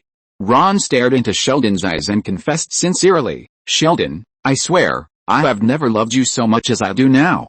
Even if you ask me to give you a chrysanthemum now, I will not hesitate at all. Ron, Sheldon continued to be expressionless. What's the matter? I heard that impure intercourse between homosexuals will increase the probability of contracting AIDS. From the perspective of safety and hygiene, I think you should find a woman. Penny, who lives with you, would be a good choice. Tisk, tisk, tisk. I won't discuss this topic for now. Let's eat first. Monad was like an enemy, and quickly interrupted Sheldon's speech, fearing that she would arouse Ron's interest. The four scientists, even Sheldon, who has a ridiculously low EQ, can see that Leonard likes Penny, and Penny has been trying to overthrow Ron. If Ron really had no interest in Penny, Penny might have succeeded. Howard approached Ron. Hey, brother, tell me, are you gay? Of course not. I'm just a little tired of the sensual pleasures for too long. Ron winked at Howard. Brother, you know from my appearance that I'm never short of women, right, Leonard? Then why are you not interested in Penny? Ron thought for a moment. This is my principle. I never take action against girls around me, especially those who share a house with me. I don't want to pay rent for two people alone. Leonard was surprised to hear Ron's explanation. How could anyone refuse a beauty like Penny? But thinking about Ron's handsome appearance, everything seemed so natural, and Leonard felt relieved. Well, this is very Ron. Sheldon nodded approvingly, agreeing with his statement. Since Penny moved in, she has asked Leonard for his Wi-Fi password. This dealt another heavy blow to the already insufficient bandwidth of the internet speed, and Sheldon was quite dissatisfied with this. Howard shouted eagerly, is that all? If she's willing to do it with me once, I'm willing to pay her rent for a whole year. Hey, brothers, you don't have to do this. Maybe I can take you to meet more girls, on the premise that you don't use such low means to chat up girls. It will make me lose face. Ron's eyes never left Howard when he said this. He didn't want to go out with a bootlicker who had to greet girls in more than a dozen languages. That would be too embarrassing. Rajesh slapped Howard's thigh excitedly. Ron, where do you usually go to pick up girls? Can you take us with you next time? Of course, but I have never picked up girls deliberately. I just go to various activities and then the girls surround me. Maybe you can go and comfort those girls who are heartbroken because of my rejection. I think the chances of success should be quite high. After Ron finished his Versailles remarks, Howard and Rajesh not only did not feel offended at all, but looked at each other, and saw the excitement in each other's eyes. They asked excitedly, when? There is an event tonight, a gathering of drag racers in Los Angeles, and there will be free drag races. Do you want to come? Ron invited. In fact, tonight was the time that Toretto had agreed with him. He promised to introduce Ron to some local powerful friends. Ron didn't mind bringing two more burdens. This made Howard and Rajesh feel entangled. On the one hand, they wanted to go with Ron to pick up girls, but on the other hand, Los Angeles at night was a gathering of racing enthusiasts. which was obviously not something that nerds like them could handle. They would be blown to pieces. At this moment, there was a knock on the door of the apartment. "Leonard, is Ron at your place?" It was Penny's voice. Ron shook his head at Leonard. "Just say I'm not here. Come on, brother, I'm rooting for you." "Hi, Penny." Leonard opened the door for Penny and didn't let her in, but walked out and half-blocked the door with his body. "We haven't seen Ron for a day. What do you want to see him for? Or is there anything I can do for you?" In the apartment, Ron, who was eavesdropping with his ears perked up, shook his head. It was another dog licker. "Seriously speaking, among the 4 scientists, it seems that only Sheldon is not a dog licker, but is pursued by girls, while the other 3 are much more pitiful. It seems that the genes of our Cooper family are still strong. Such a handsome appearance is indeed a weapon to attract women." Ron touched his cheek and thought narcissistically. Penny was a little disappointed. "I want to ask if you can help me, okay?" Before Penny finished speaking, Leonard immediately showed his dog-licking attributes and agreed first. It seems that he has not learned any lessons from the last incident of being stripped of his pants. "Okay, someone will deliver furniture to me tomorrow. I may not be there, so can you sign for it for me and then deliver it to my room?" "Come again?" Ron prayed that Leonard would refuse it, because he would definitely drag Sheldon with him, and Sheldon would call him. And he would definitely not refuse because of the guilt of taking advantage of Sheldon just now. After going around in a circle, even though he didn't help, he was still the one who did the work in the end. Of course, Leonard quickly agreed, as if he was afraid that someone would snatch it from him. Sure enough, a dog licker is a dog licker. "Thank you, Leonard, you are such a nice guy." Penny handed over the key and gave him a nice guy card, turned around and left. "This is the key to my house," and Leonard didn't even dare to ask her out. "Leonard, I think you should ask her out," Ron gave his own advice. Leonard was extremely surprised. "Ask her out? What if she refuses?" "Then keep asking her out. Believe me, there will always be a day when she is tired of rejection," Ron said casually, and then continued to deal with his Thai food. Only Leonard was left standing at the door, not knowing what to think. After a mental struggle, Howard and Rajesh finally made up their minds. "Ron, we want to go out with you tonight." Ron almost choked to death on a mouthful of Thai food. These 2 guys are really amazing. They are willing to sacrifice their lives for girls. Chapter 12, Racers Gathering. At 11 o'clock in Los Angeles, darkness has completely enveloped the city. The pedestrians on the street have dispersed, but in an alley that was inconspicuous during the day, it is now filled with various sports cars parked everywhere.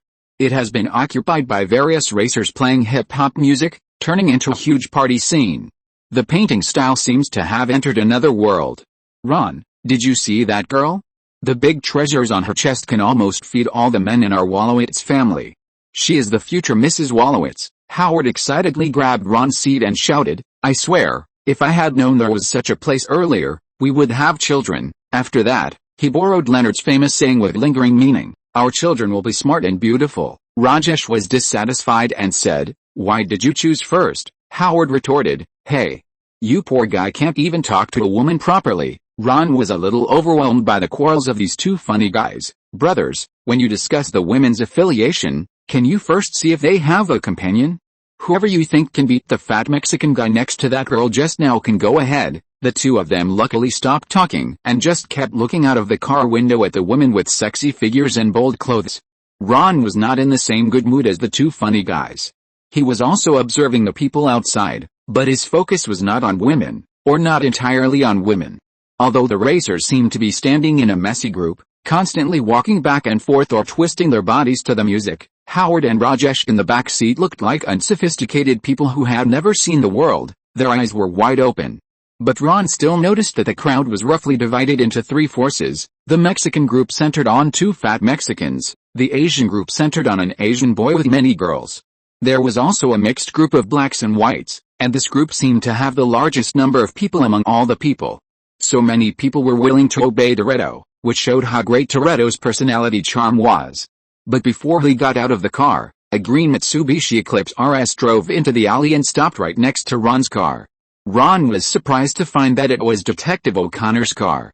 "If you 2 want, you can just walk around here and see if you can pick up a girl by chance, or sit in the car like a child and wait for me to come back." Ron left a word and opened the car door and walked out. "Hey, Detective O'Connor, what tricks are you going to play tonight?" Ron whispered in O'Connor's ear while hugging. In the eyes of others, they are just very close friends. Captain Ron, please don't interfere with my mission, O'Connor asked softly.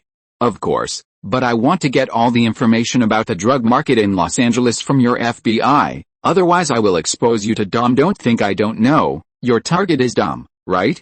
If I'm not mistaken, it should be the recent truck robbery, right? O'Connor was shocked, and Ron couldn't help but sneer in his heart. Sure enough, he was still a rookie who had just entered the industry, and he only had this little concentration. Is this hard to guess? It's really not hard. As we all know, the tolerance of drugs in the United States is simply outrageous, so the drug flood in Los Angeles has not received enough attention. No one cares about it except the DEA. And the boss above Ron did not intend to go to war on drugs. He just saw that the profits were very considerable and asked Ron to find a way to collect some taxes. Even an FBI agent said that if we clean up all the current drug dealers, new people will come in immediately, so it is better to deal with old faces. This has formed a tacit understanding to some extent. If it were not for Toretto's reminder, Ron would not realize it at all. Therefore, if you check the recent news, you will know that there is only this case that really makes BFI feel troubled, not to mention that Ron has the big plug-in of past life memory. We in the FBI really don't have any information about Heisenberg. I swear, what can I do to prevent you from reporting me? O'Connor was shocked beyond words.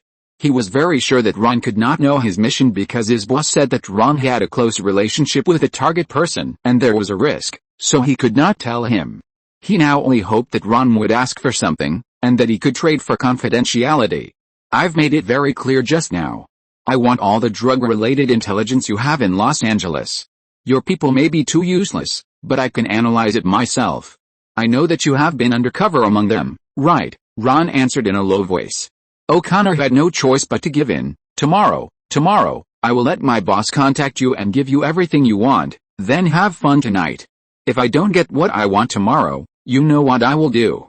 In addition, stay away from Toretto's sister, and don't let me see you flirting with her again. Although Ron and Maya had broken up, he didn't want to see this annoying guy flirting with his ex-girlfriend, or it would be more appropriate to call her ex-girlfriend, with a purpose.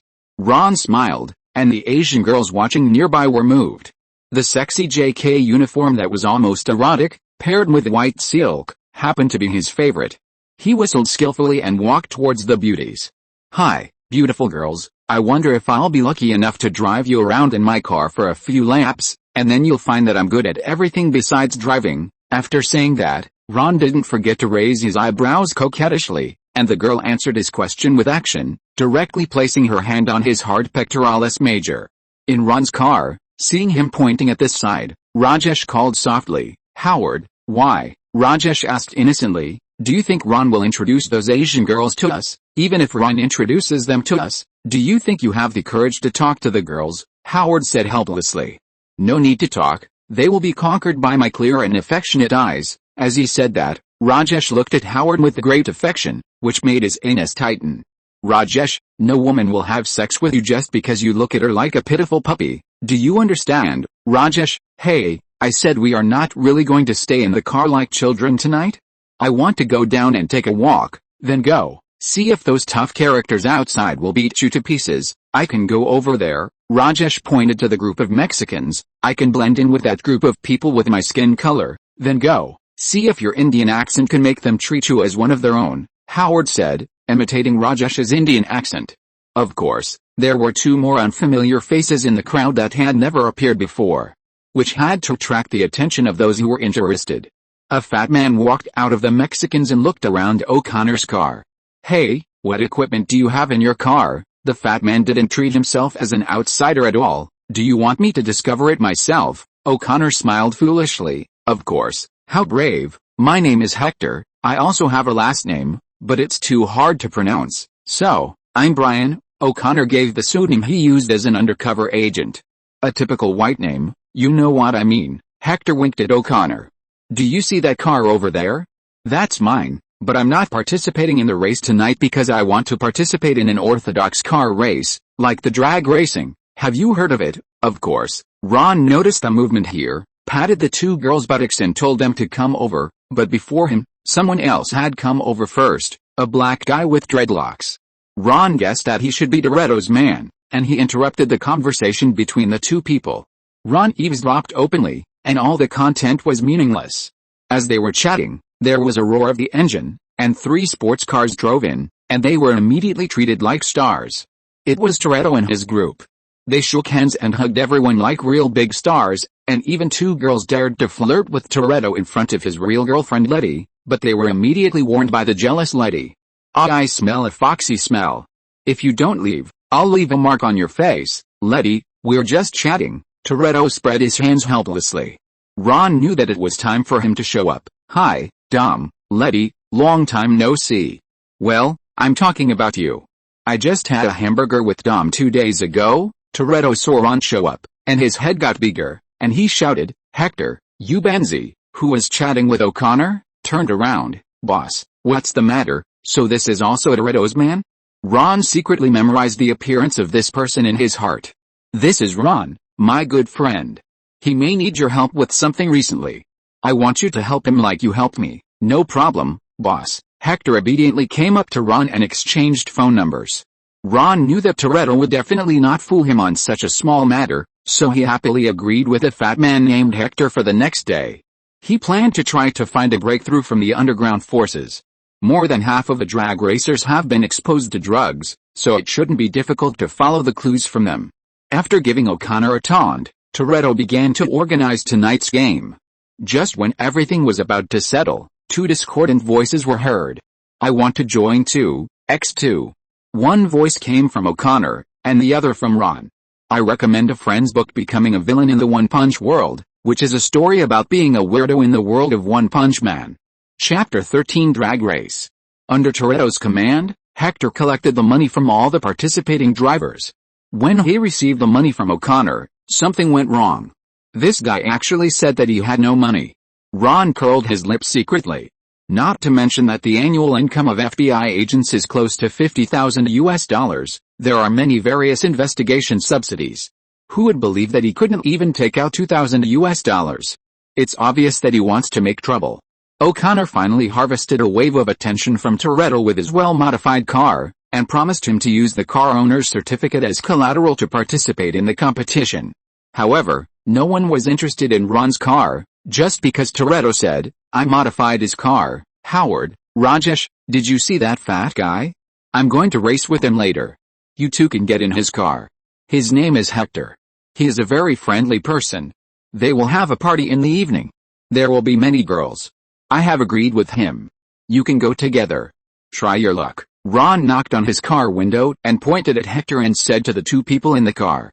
Hearing that there was a party over there, the 2 of them immediately ran after the Mexican beauty, shaking her plump buttocks with their eyes shining. Ron shook his head and got into his car. The drag racers went out and quickly closed the road. 5 cars drove into their positions side by side under the command of the starter. Here, Detective O'Connor made a joke. He accidentally crossed the starting line and had to retreat again amid the boos of the crowd. "What a rookie, Toretto. I really don't understand why you agreed to let such a rookie race together." Ron opened the car window and complained loudly to Toretto next to him. "Because I like his car," Toretto replied. There was nothing he could do. As if to provoke each other, the 5 cars were in neutral and stepped on the accelerator hard until Hector and the minions in charge of closing the road confirmed that it was done. The starter standing on the roof shouted, "Go!" The 5 cars sprayed tail flames and shot out from the starting line like arrows. Toretto was in the lead, Ron was in the second, and the remaining 2 cars were in the third and fourth positions, while Detective O'Connor was in the last place. Ron looked in the rearview mirror and thought he was still too young. The gearbox and throttle didn't work well, and he even swayed left and right when he started. This was a shame for a professional driver. Tonight's race was a straight-line acceleration. Don't think that a straight-line acceleration race is simply a competition of who has more horsepower. It is more about a driver's control of the car. The timing of shifting gears and the strength of the throttle are all skills, and Ron's skills come from Toretto, so it's understandable to be side by side with him. O'Connor was very anxious when he saw that he was lagging behind. He immediately turned on the onboard computer, connected all the nitrogen and opened the doors. The originally slight yellow flames in the exhaust pipe instantly turned into enchanting blue flames. The green Mitsubishi Eclipse sports car rushed forward like a rocket engine. Amid a shout of F, It instantly surpassed the third and fourth cars and caught up with Toretto and Ron. And it passed them immediately. FXXK, Ron cursed inwardly. This kid is cheating.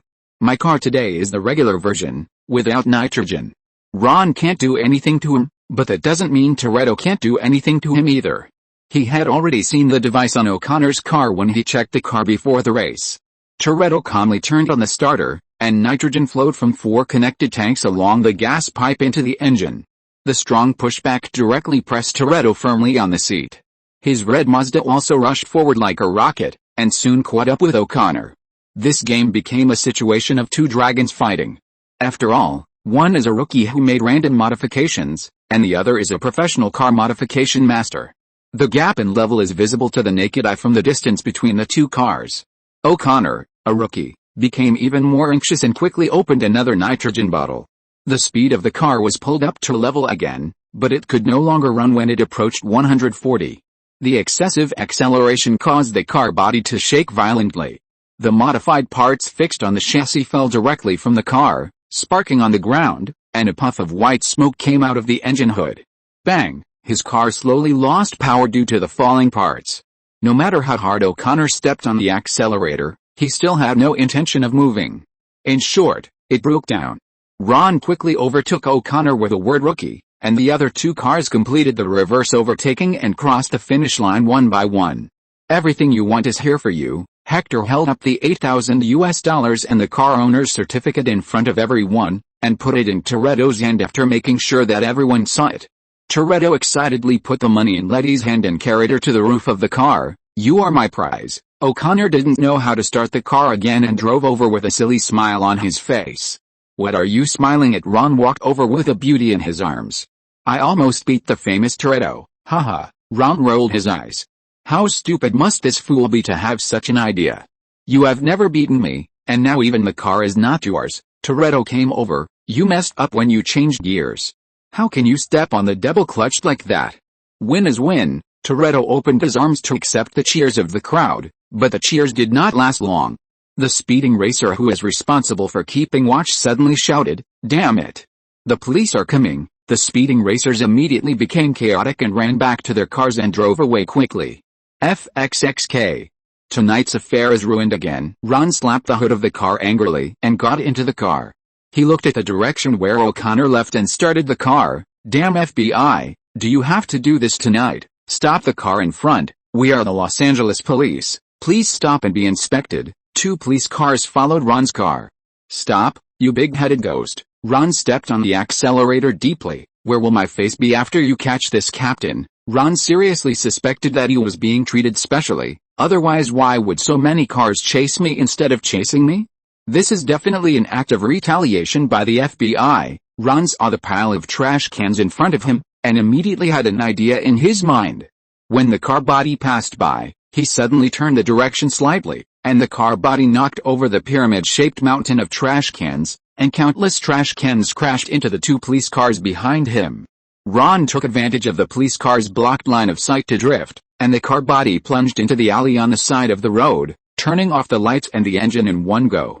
When the police car finally got rid of the line of sight blocked by the trash cans, the street was empty and there was no car to be seen, so it had no choice but to leave and look for other targets.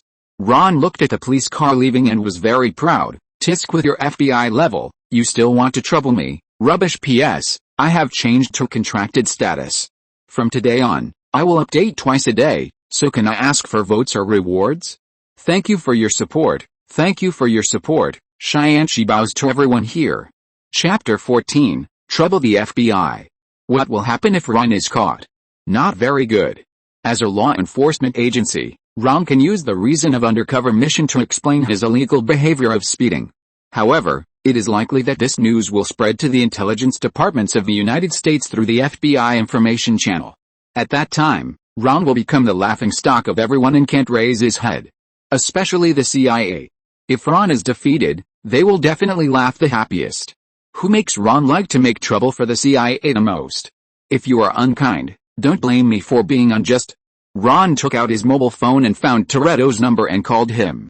Toretto had just found a parking lot on the second floor and parked his car. When he saw Ron's call, he immediately clicked to connect. Toretto, Where are you now? I'll pick you up now. What happened, Ron? Toretto asked. Don't worry about it for now.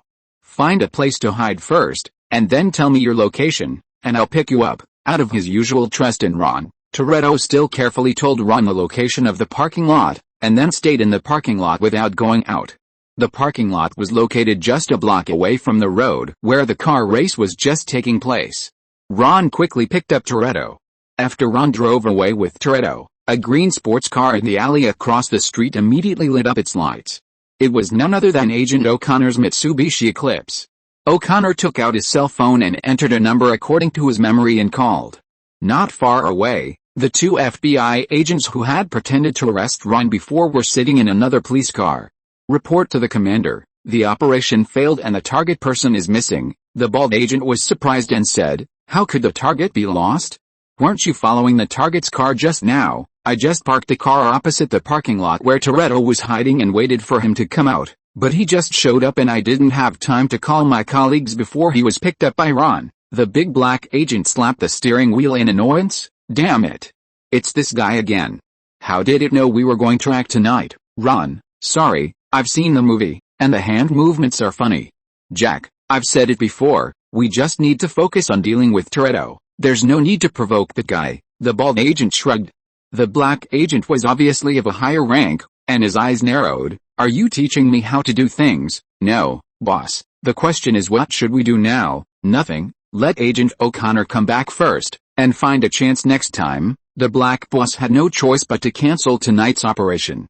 Tonight's operation was actually a joint operation with the Los Angeles police against Toretto at O'Connor's suggestion, and the main purpose was not to catch him back.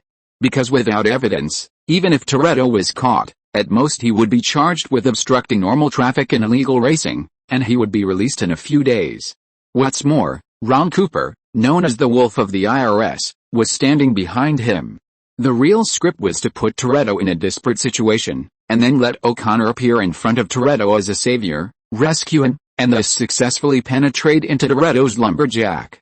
Everything was going well as per the script at the beginning, but unexpectedly, Cheng Yaojin suddenly showed up and took everything off track. I have a suggestion. Are you willing to listen? Boss, when Ron comes to ask for information tomorrow, we should not embarrass him. We should give him whatever he wants, but, the black detective was still a little reluctant. Think about it, with his relationship with Toretto, he can cause trouble to our operation at any time, unless we can arrest Toretto directly for questioning, but you know that we won't get any useful information if we do so. The bald detective Jack's glasses reflected the light of wisdom, and continued to persuade. And the deadline given to us by the higher-ups to solve the case is running out, so it's better to give him the information he wants and give him something to do, so that he won't bother us again. The black detective sighed. Okay, let's do as you say. On the other side, Toretto, who was sitting in the car, felt that Ron was a little unusual tonight. What happened? Ron, why did you come back and take me with you? I thought you were going to the party tonight with those two girls you just met. I wanted to go to the party. God knows how long I haven't touched a woman, but I was ruined by a few bastards just now. Dom, if I tell you that tonight's operation is a special operation specifically targeting you, would you be very happy? What? Are you saying that there is a traitor among us? Toretto's eyes widened, with an incredible look on his face. He always treats his partners as his family, so he calls them lumberjacks. He doesn't believe that family will betray him. Who knows about those among you, or those who will join you, or those of you who accidentally let the cat out of the bag? I just hope that you will be more obedient recently. Based on his own position and the conditions he just agreed to with the FBI, Ron decided to stop at this point, but he still kindly wanted to persuade his friend. Ron, we have been very quiet recently. Toretto looked out the window with a guilty look when he said this, not daring to look Ron in the eye. Ron said seriously, Dom, I am not a fool. The tax amount on the tax return you sent me just matches the amount of the goods lost in the recent truck robbery in the black market. And you even made a mistake in the calculation, and the decimal point was 0.35 cents more. Of course, it is good that you pay taxes on time. Please continue to do so in the future, as I told you before. If one day you really cause trouble, I and the IRS behind me are also in a position to help an honorable taxpayer, even if he has done something wrong in other aspects. If you hold a game like tonight every week, You should not be so short of money given your financial situation. Dom, tell me the truth, what happened to you? At the end, Ron's tone was even a little harsh.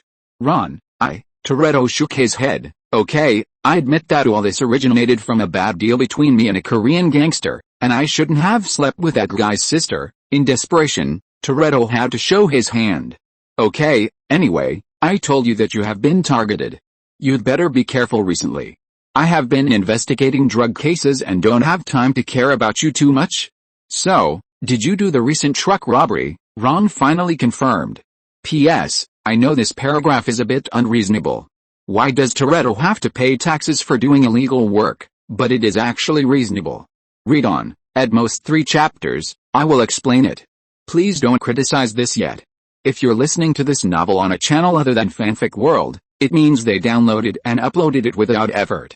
We cordially invite you to visit our channel, Mundo Fanfic Novelis. There you'll find the original version of this story and you can explore many other novels of various genres. We're waiting for you to immerse yourself in a world of incredible novels.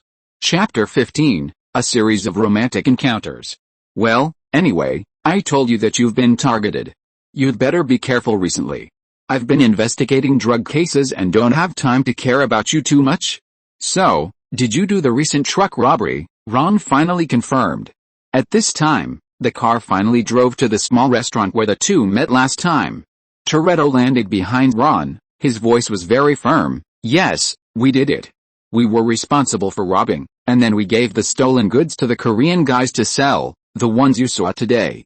I plan to do 2 more orders and then stop. That's your business. Luo shrugged his shoulders, but next time you'd better not bring any other strangers. You know the FBI's methods. It's nothing more than placing spies among you, and then arresting you all after getting solid evidence. As for now, I've spent so much time with you. I'm hungry and I'm going to eat something. Goodbye, Dom. After saying that, Ron took the lead and walked into the small restaurant. This place is very close to Toretto's home, so he chose this place to meet last time. Toretto can walk back by himself. It was already around 1 o'clock in the morning. The restaurant was empty. There was only a handsome, muscular white man at the bar. He seemed to be flirting with a waitress who left a deep impression on Ron last time, but in fact he was harassing her. Hey, you disturbed me while I was working. Because of you, I spilled water all over the floor. Now please move aside. I need to find a rag. Instead of moving aside obediently, the white man pushed a black-haired busted waitress to the corner of the bar, which was a bit like a wall dong, but he used his hands to pull up his clothes and take them off, revealing his well-built 8-pack abs and mermaid line. It's okay, let me do it. As he said that, he squatted down, wiped the floor with his clothes twice, and when he stood up again, his naked upper body was almost pressed against the waitress. Hi, I'm Robbie. Hi. I'm the one who's going to get 30 eyes if I look at you any longer, Ron interrupted with dissatisfaction, and Max, who was originally confused, instantly regained his clarity. I want to know if the restaurant is closed. Can I still get some food? The premise is that the source of this food is absolutely clean, not from the hands of that dirty fruit man. Ron pointed at the fruit man and said, yes, that's right, I'm talking about you, man. If you are not from this restaurant and you don't want to cause trouble, you'd better disappear from my sight. As he said that, Ron put one hand into his clothes and patted his waist with the other hand. There was a bulging outline there, which happened to be the shape of a gun. The white man was so scared that he ran away without even saying a word. This is not a wealthy area like Beverly Hills, where there are crazy people who are high on drugs wandering around at night. He doesn't want to be killed for picking up girls. Ron lifted his clothes. Where is the gun? There was only a hand that was like a pistol. He pretended to fire a gun at the back of the man, and he was not busy dubbing himself. Bang! How the waitress laughed glamorously, and Ron turned to her. So, do we have anything to eat here? As compensation for accidentally driving your guests away, I am willing to pay a double tip. Okay, although the kitchen has gone off work, we are not closed yet. What do you want to eat? Since you are handsome enough, I can cook it for you myself, or, if you are really hungry, you can try the homemade cakes here. These cakes are made by me. The waitress took the opportunity to go to the corner of the bar with a menu and came to Ron. Anything is fine. I'm so hungry now that I can eat a cow. Ron lowered his head and saw the waitress's name tag. Thank you, Max. I only have one request, that is to let me eat enough Although I know you took the opportunity to look at my big treasures by looking at the name tag, just regard it as a benefit for helping me drive away trouble, so have you seen enough now?" Max glanced at Ron charmingly. "Not enough, never enough," Ron said exaggeratedly. "Is vanilla flavor okay?" Max brought him a small cake and placed it on the table. Her hair accidentally brushed Ron's cheek, bringing a delicious sweet smell as delicious as the small cake. Damn. This woman is so charming, especially for Ron who hasn't touched a woman for a long time. The lethality is even more deadly. Ron even stood up a little.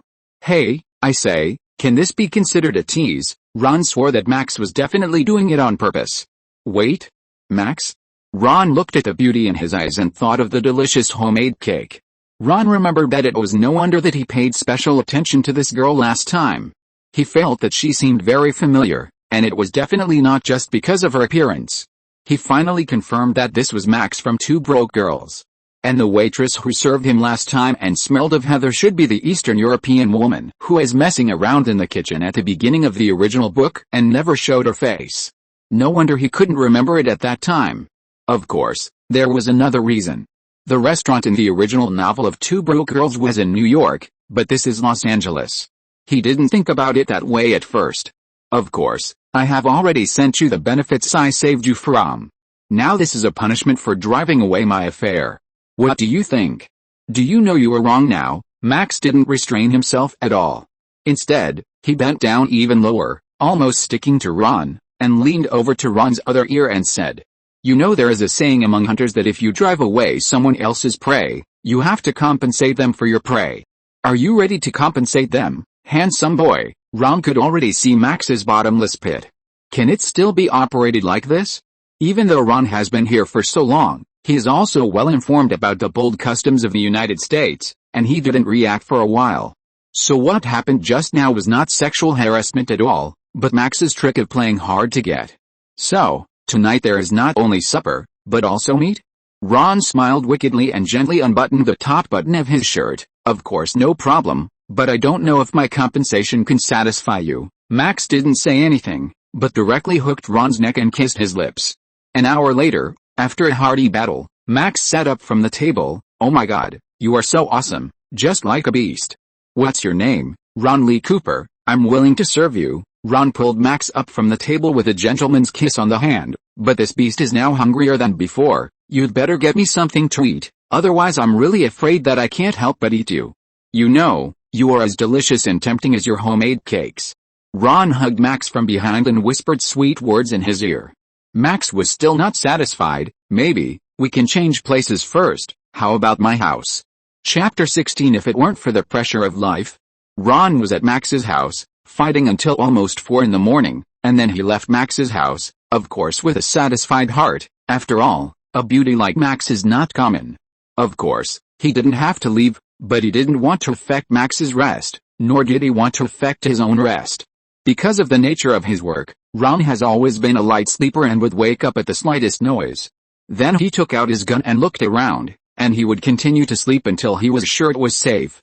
Note that the gun here is not the one Max used just now, but the kind that can make noises and kill people. However, when Ron drove home and passed the subway entrance, he saw a figure that surprised him, and he knew that he probably wouldn't be able to sleep tonight. "Hey, Caroline, what are you doing here?" Ron lowered the window, and the person standing at the subway entrance with a confused look on his face and a big suitcase in a dejected manner was his good friend Caroline Channing. Could it really be such a coincidence? He just met Max, and met Caroline here? But thinking about it, it is really possible, because Max just said that she just changed her boss, who is a cute little Korean. Ron knew that this was Lee Han. According to the timeline, this was also the time when Jin Ning was arrested for financial fraud. Caroline knocked on the doors of almost all the friends she thought she had, but no one opened the door for her. It was the most devastating time. If Ron had not focused his main energy on the drug case recently, he should have discovered this matter long ago. Ron, after being outside in the cold wind for most of the night and being rejected by countless former friends, the silly girl had already collapsed when she saw Ron's warm greetings to her, and threw herself directly on Ron, who had just got off the car.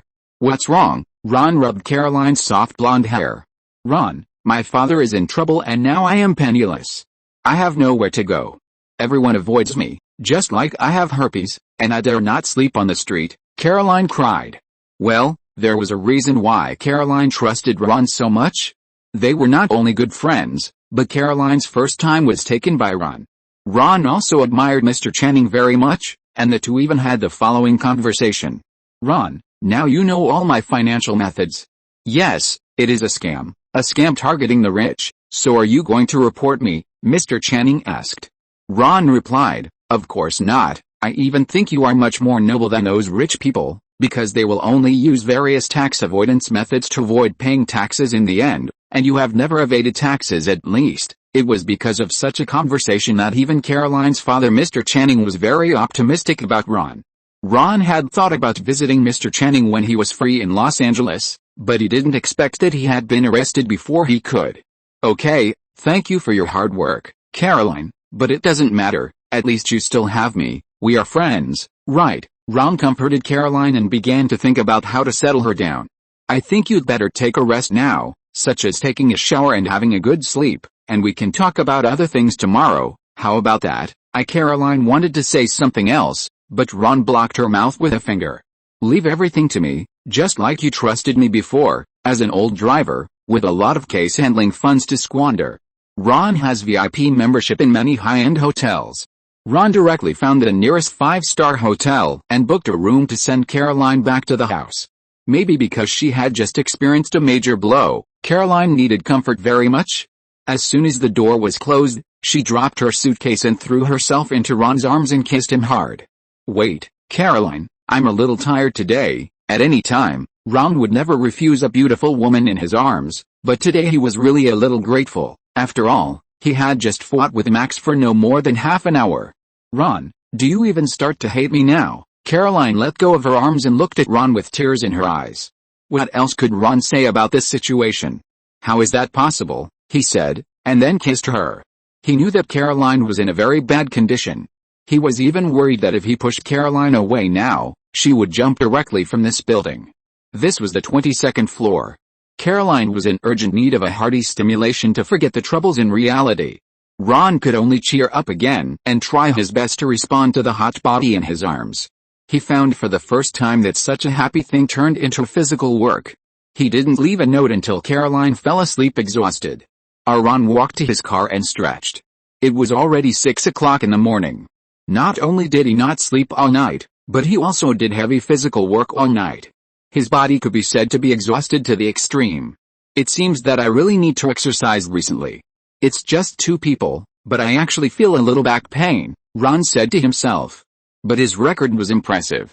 Tonight he had been rated as a beast twice in a row.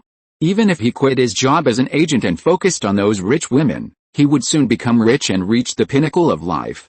On the other side, a short figure stood beside a woman's scooter and stretched out tiredly like Ron. Not only was the voice and figure familiar, but even the motorcycle with flame patterns looked very familiar to Ron. "Howard," Ron called out tentatively. Howard turned around and shouted in surprise, "Ron, it couldn't be such a coincidence, right?" But there were already too many coincidences tonight, and Ron didn't mind one more. "Why are you here?" the two asked in unison. But immediately, Ron realized that he had asked a nonsense question. Last night, he pushed Howard and Rajesh to Hector to attend the party. What else could Howard mean when he stood at the door of the hotel? "It seems that you had achieved something last night," Ron asked jokingly. But the expression on Howard's face made him feel very strange. "I guess so," Howard sighed. His face was full of entanglement, nostalgia, reluctance, regret and other emotions. Ron had never seen anyone make such a wonderful expression.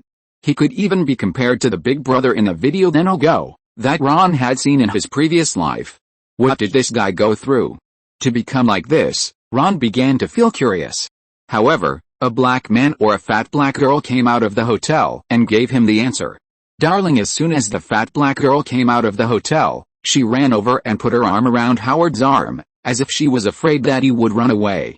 Ron felt that the ground was shaking as she ran.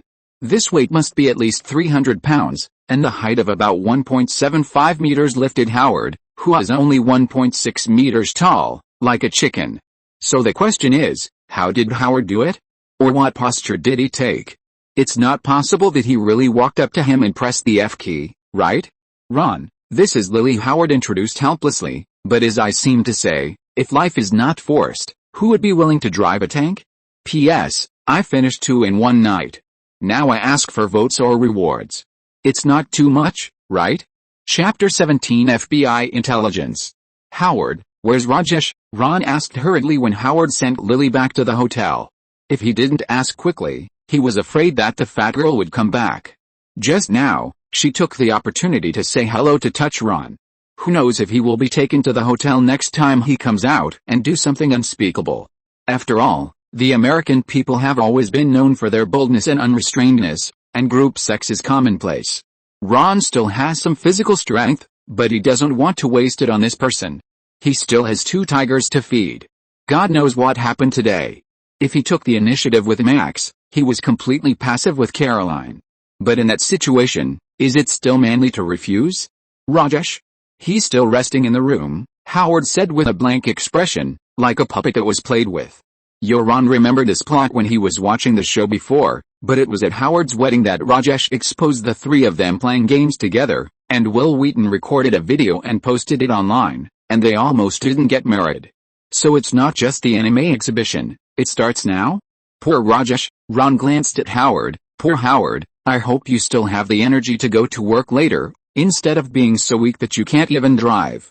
I have something else to do, so I won't accompany you. In the evening, I can take you to Chinatown to eat some good food, the kind that can be very nourishing. Of course, it's your treat. As he said that, Ron blinked at Howard, and Howard understood immediately, and a trace of human color finally returned to his empty face. There is such a thing in Chinatown. Is it the legendary Chinese medicine? Is it bitter? I heard from a cousin of mine that it is very useful.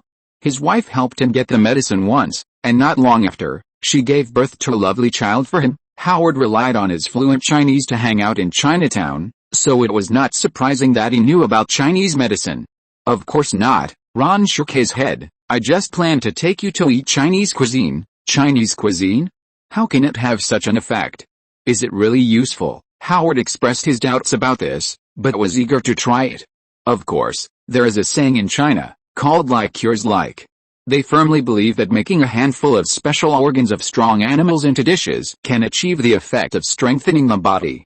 They call it aphrodisiac. Ron continued to brag shamelessly. In fact, he missed the roasted kidneys a little bit, and wanted to bring someone to pay for it. It's hard to say whether it will work, but it should be a bit psychological. Howard has been tempted. Thank you, Ron. We have a deal. See you tonight. Howard recovered completely. His expression became wretched again. He sneaked back to the hotel in a sneaky way. It seemed that he was going to fight again. If we use a movie to describe it, he was in black and white just now, but now he suddenly turned into color. Ron shook his head. This man was hopeless. There was no way. Men from all countries in the world would not refuse anything that could increase their abilities in some aspects, no matter how ridiculous it sounded. 2 hours later, Caroline finally had a good sleep. When she got up and saw that the person next to her was gone, she was a little panicked. It was not until she saw the note left by Ron on the table that she smiled sweetly and took out her cell phone to call Ron. On the other side, Ron went home and packed up briefly before finally arriving at the entrance of the FBI headquarters. Just as he was about to go in, his cell phone rang. Seeing that it was Caroline's call, he immediately pressed the answer button. Caroline. Caroline's voice sounded good, and she must have had a good rest. Ron, you are so thoughtful. It's great to have a friend like you. Nothing, everything is what I should do. So have you thought about what to do next? Ron asked with concern. Before leaving, he left a note and some cash for Caroline.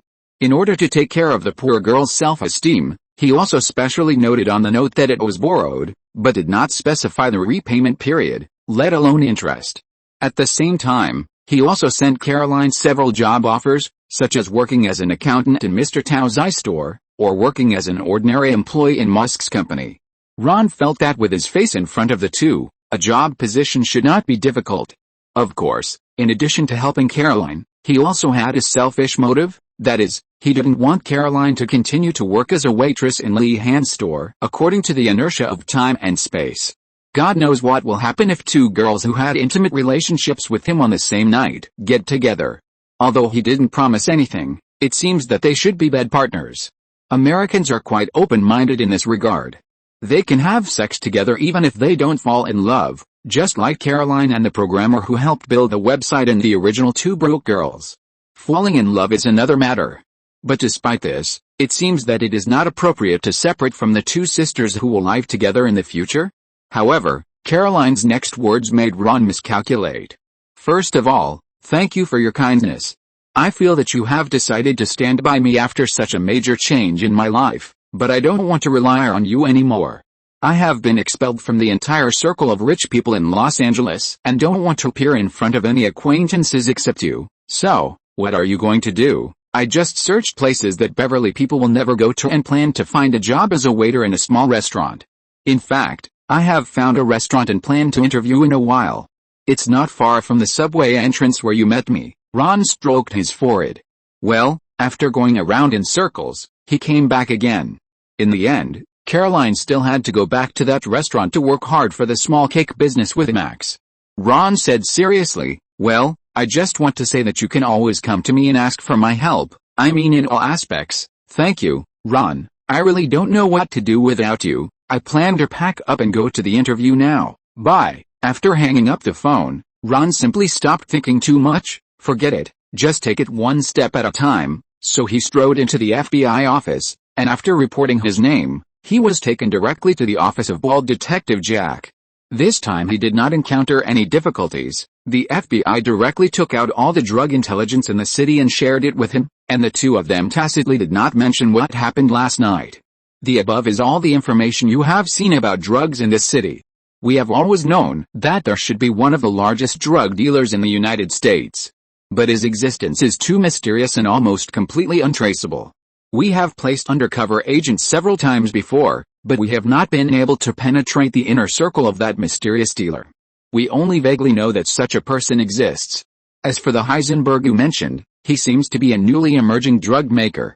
We have had drugs made by him, which is the blue powder you mentioned, with a purity of an astonishing 96%. This makes us suspect that another white powder of the same purity that had circulated briefly before should have come from the same person. Ron's face was heavy, and things seemed to be a little more complicated than he had imagined. He originally thought that this would be a vacation-like mission, but he did not expect it to be so tricky.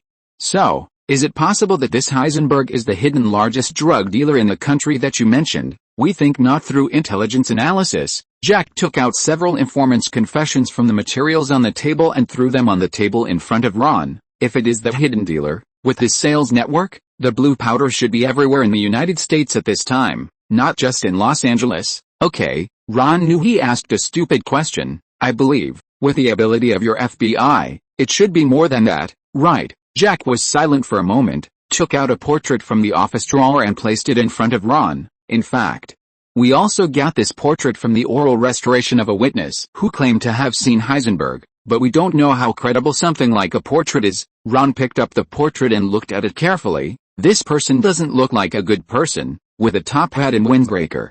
What century does he think he lives in? Are you sure the guy in this portrait has not been artistically processed? This guy even gave a name to the portrait, Stuart Bloom. The name doesn't look like a very promising guy. Actually, he is the witness. Jack sat back in his seat and shrugged. Next, I want to tell you about us, about our undercover. I hope his work will not be disturbed anymore. Ron, tell me, can you do it? Of course, Ron agreed easily. Anyway, I have told Toretto everything I should say. If he still believes your tricks, there is really nothing I can do. Actually, what I'm more concerned about now is this person. Ron took out the one introducing the mysterious drug dealer from the pile of information and put it on the top of all the information, licking his lips. If he really sells drugs everywhere as you said, I think I can definitely receive a large amount of tax from him. If I can find him, my mission for the whole year will be completed, and I can almost take a half-year vacation. Ron didn't know about other departments of the IRS, and he didn't want to know. But all his special operations teams adopted a performance appraisal system similar to that of Huaksha Real Estate Agency. As long as the corresponding amount of tax collection is completed within the working year, they can do nothing and be a happy salary thief, and there is also a considerable bonus. This shows how the U.S. Department of Finance has been pushed by the rich. After all, The reason for the founding of the United States was that a group of local tycoons who were used to the tax-free policy of the United Kingdom started violent anti-law activities in order to avoid paying taxes, and as a result, a country was established in a muddle. Not paying taxes can be said to be one of their founding traditions. The equality and freedom are all false. P.S. I have been outside today, and I am using my mobile phone to update a 3,000-word chapter to ensure everyone's investment returns. I will continue to update twice tomorrow. Thank you for your support. Chapter 18 Fried Chicken Brothers. I wish you success. Seeing that he had successfully diverted Ron's attention to the drug gang, Jack felt relieved. This way, he would not cause any more trouble for O'Connor mission, right? He did succeed. Ron's attention was successfully attracted by the mysterious drug dealer. It was like cutting leeks. On one side were the young leeks that had just sprouted green buds, on the other side were the leeks that had already grown. Anyone who is not stupid would know which side to cut first. Of course, Ron did not give up the idea of the leek seedling he had targeted at the beginning. They were all leeks, so it would be better to cut them in turns. So, what is the evidence of the existence of this big drug lord? How do I know that it is not a fictional character that you deliberately made up to deceive me? Ron licked his lips. He was a man who would not release the eagle until he saw the rabbit. Look at this. Jack took out another small bag of powder sample from the drawer of his desk and threw it in front of Ron. This is the most popular drug sold in our area, with a purity of 90.45%. Except for here in California, you can buy drugs of this purity everywhere else in the country. They are exactly the same, without any difference. You have to know that drug laboratories are not assembly lines in factories. They do not have a unified standard for drug production. Everything depends on the process used by drug makers. Sometimes, the drugs produced by the same laboratory and the same drug maker will have slight differences in purity. Ron nodded. He understood this principle. So, you mean that drugs of this purity bought in other places all come from the same dealer? But how can you prove that this dealer is in Los Angeles and not somewhere else? For example, New Mexico is adjacent to Mexico and has always been the front line of DEA's drug enforcement work. Due to some geopolitical reasons, the agriculture and industry there have been basically destroyed by the dumping of U.S. capital, so that the locals can only rely on planting various drug crops and then exporting them back to the United States. As a result, the United States has to spend billions of dollars on drug control every year. Even Ron, who is smart, can't figure out who loses more in this deal. Jack chuckled. It seems that you still don't know enough about the drug industry. The drugs coming from New Mexico are all traditional drugs, such as marijuana or heroin, which can be directly extracted from plants, and this thing is a new type of methamphetamine. We have investigated before. Every shipment starts from Los Angeles, and then the drugs of this purity spread all over the country according to the distance. That's why we dare to be sure that this guy must be in Los Angeles, and he must have a good drug maker. Because the quality of the drugs he shipped every time is very stable, and the purity has always been between 90.41% and 90.52%. Before him, the purity of the best methamphetamine on the market was only about 85%. Ron listened to Jack's analysis while casually flipping through the FBI's information. He was sure that what Jack said was basically true. It seemed that he really accidentally dug up a big fish. Ron exclaimed, "It seems that this guy also has a very mature national logistics network. It's really amazing. Does he have a code name here?" Of course, our people like to call him Fried Chicken Brother, Fried Chicken Brother. Ron thought about it and found that this name didn't sound like a code name for a drug lord at all. It sounded more like the name of a store, and he had heard of it before. Yes, he heard it from Mr. Taozai. It seemed to be the name of the biggest competitor of the chain restaurant he ran. Mr. Taozai had just opened his chain restaurants all over California, while Fried Chicken Brother had already opened branches in every state in the United States. Is it because he opened branches in every state that we use him as an analogy? What a great idea, Ron exclaimed sincerely. Yes, that's right. One of my subordinates nicknamed Turtle casually named him when he was eating takeout from Fried Chicken Breast. Isn't it appropriate? That's great. To be honest, I really want to meet him. He must be a very interesting person. I'm afraid I'll disappoint you. I just sent him to work undercover for drug dealers in New Mexico. I'll help you get to know him when he comes back. So is this information enough? Jack asked hurriedly when he saw that Ron, who is like a man-eating crocodile, was finally satisfied. Of course it's enough. Ron stood up and prepared to leave. He took 2 steps and turned back. By the way, tell me the name of the little painter who painted my portrait. I want to talk to him. Max encountered a little trouble in the small restaurant where she worked today. Wait a minute, did you quarrel with Paulina? Promise me not to recruit new people, okay? Anyway, I always take care of all the work, so let me get an extra salary to supplement the family expenses. Max, who received the news that another waiter had resigned, proposed a salary increase to the boss. The short yellow boss said seriously, "No, you need help." No, Max resisted. "Everyone needs help." Lee Han raised a finger cutely, trying to reason with Max. "I don't need it. I've been a waiter all my life, working in restaurants and bars. I've hired a new person. She used to work in a top restaurant in Beverly Hills. I gave her Paulina's uniform." Lee Han spread his hands. In the employee locker room, Caroline walked out with 2 fingers holding the new uniform in her hand. "Hey, Mr. Lee, I think this uniform seems to have been worn by someone, and it was just worn. Can you help me change it for a brand new one?" Caroline, as a princess in distress who walked from the rich area to the human world, found it difficult to accept this uniform covered with various stains and strange smells. When Caroline was finally sent to work, Max couldn't resist the urge to complain to Lee Han. "Oh my god, this delicate girl must have come to the wrong place. Where did you find these ugly girls?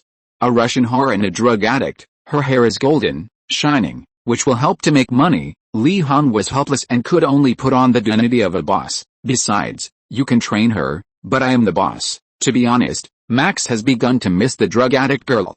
At least that girl is really good at cleaning because she often needs to destroy the bodies.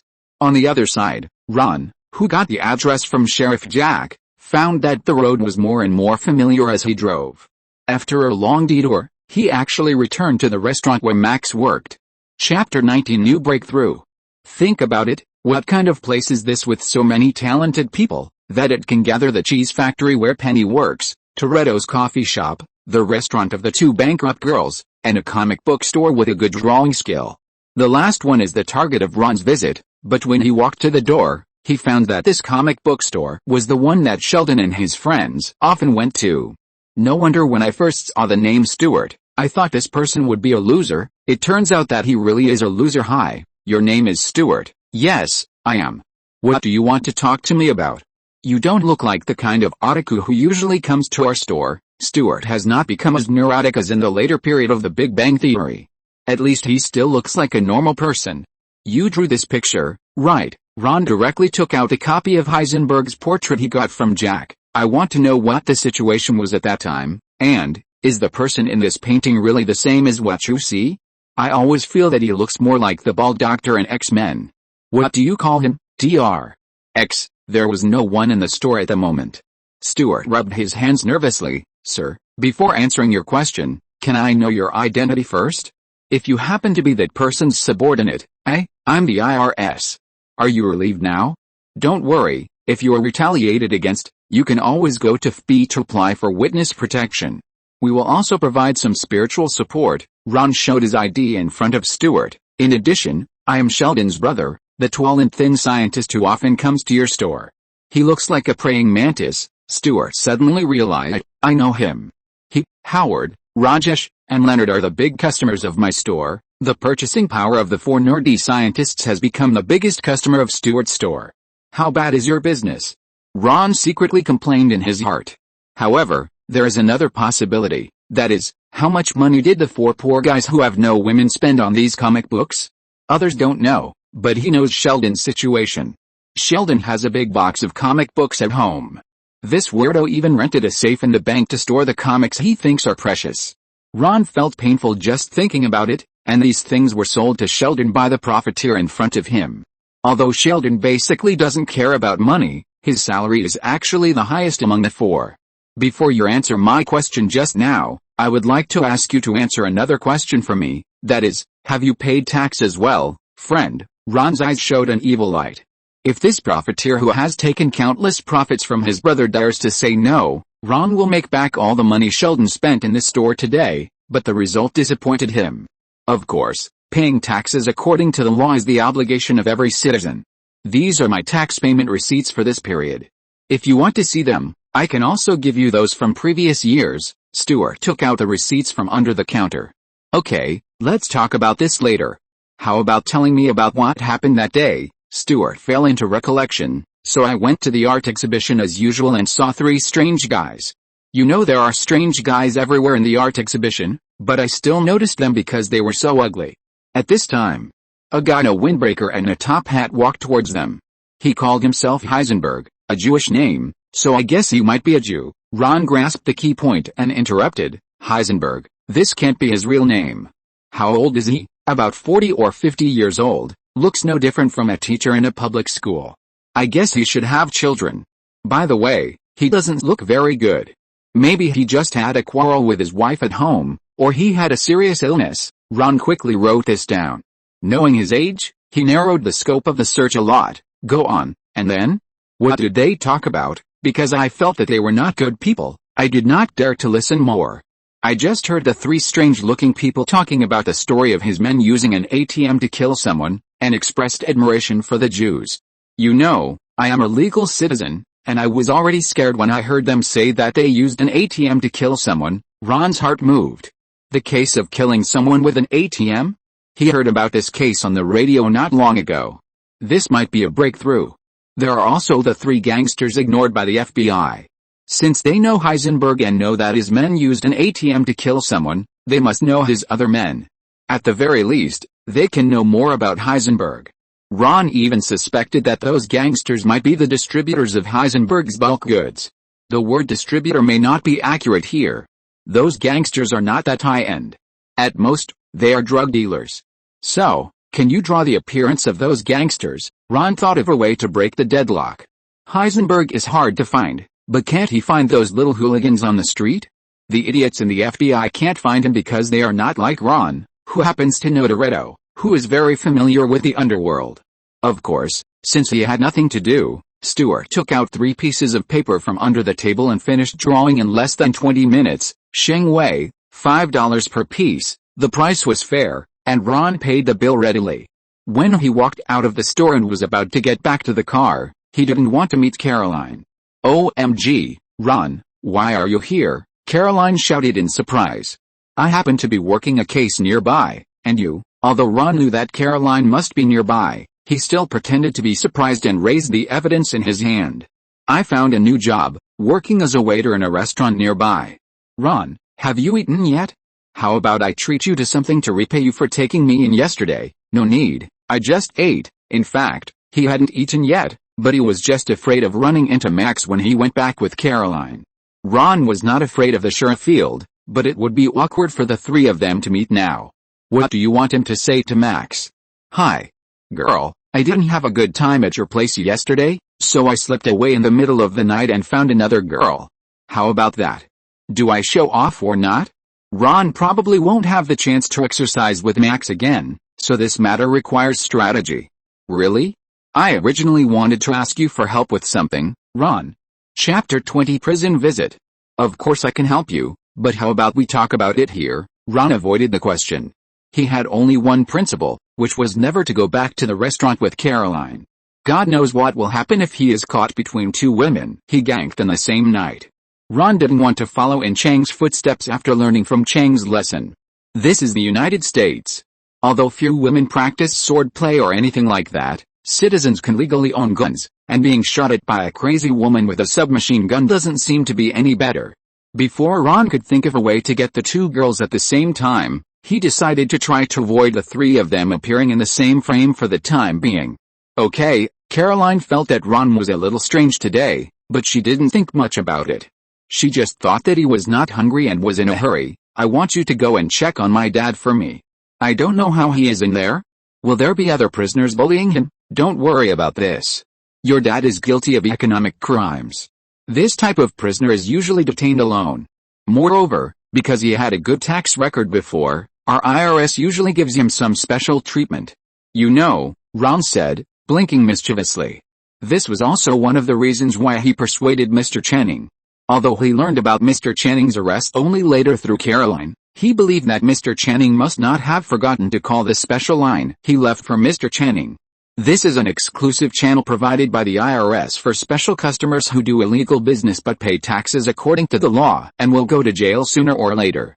In Ron's words, when you are in the rivers and lakes, you will get hurt. If the truth is revealed one day, at least they can be guaranteed to have a good treatment in prison. The United States is a capitalist country, and even prisons are divided into different levels. Ron estimated that with the taxes paid by Mr. Jinning, he should be able to get the treatment of a 5-star hotel. However, there was the influence of public opinion, so such things could not be said openly. It was even more difficult for Ron to explain it clearly, so he could only hint at it. But it was obvious that Caroline didn't get Ron's hint. She just thought Ron was comforting her, but I'm still a little worried. Can you go check on me, Ron? If possible, it would be best if my dad wrote to me. Caroline stared at him with her big watery eyes. Ron couldn't bear to refuse. Okay, I'll drive over this afternoon and you just wait for me at the hotel. I'll call the front desk and extend it for a few more days. Don't worry, thank you so much, Ron. I don't want to owe you too many favors. I can live well on my own without my dad's care. In fact, my new colleague has just agreed to take me in. Just leave me a little dignity, Ron. If it wasn't in front of Caroline, Ron really wanted to yell to vent his depression. The thing he least wanted to see happened. The two of you live together, how can I have fun? You can't be three, right? On one side is Caroline with long legs and a perky butt, and on the other side is Max with a beautiful face and big breasts. Ron felt like having a nosebleed just thinking about it. It was so sinful. He quickly raised his head and covered his nose.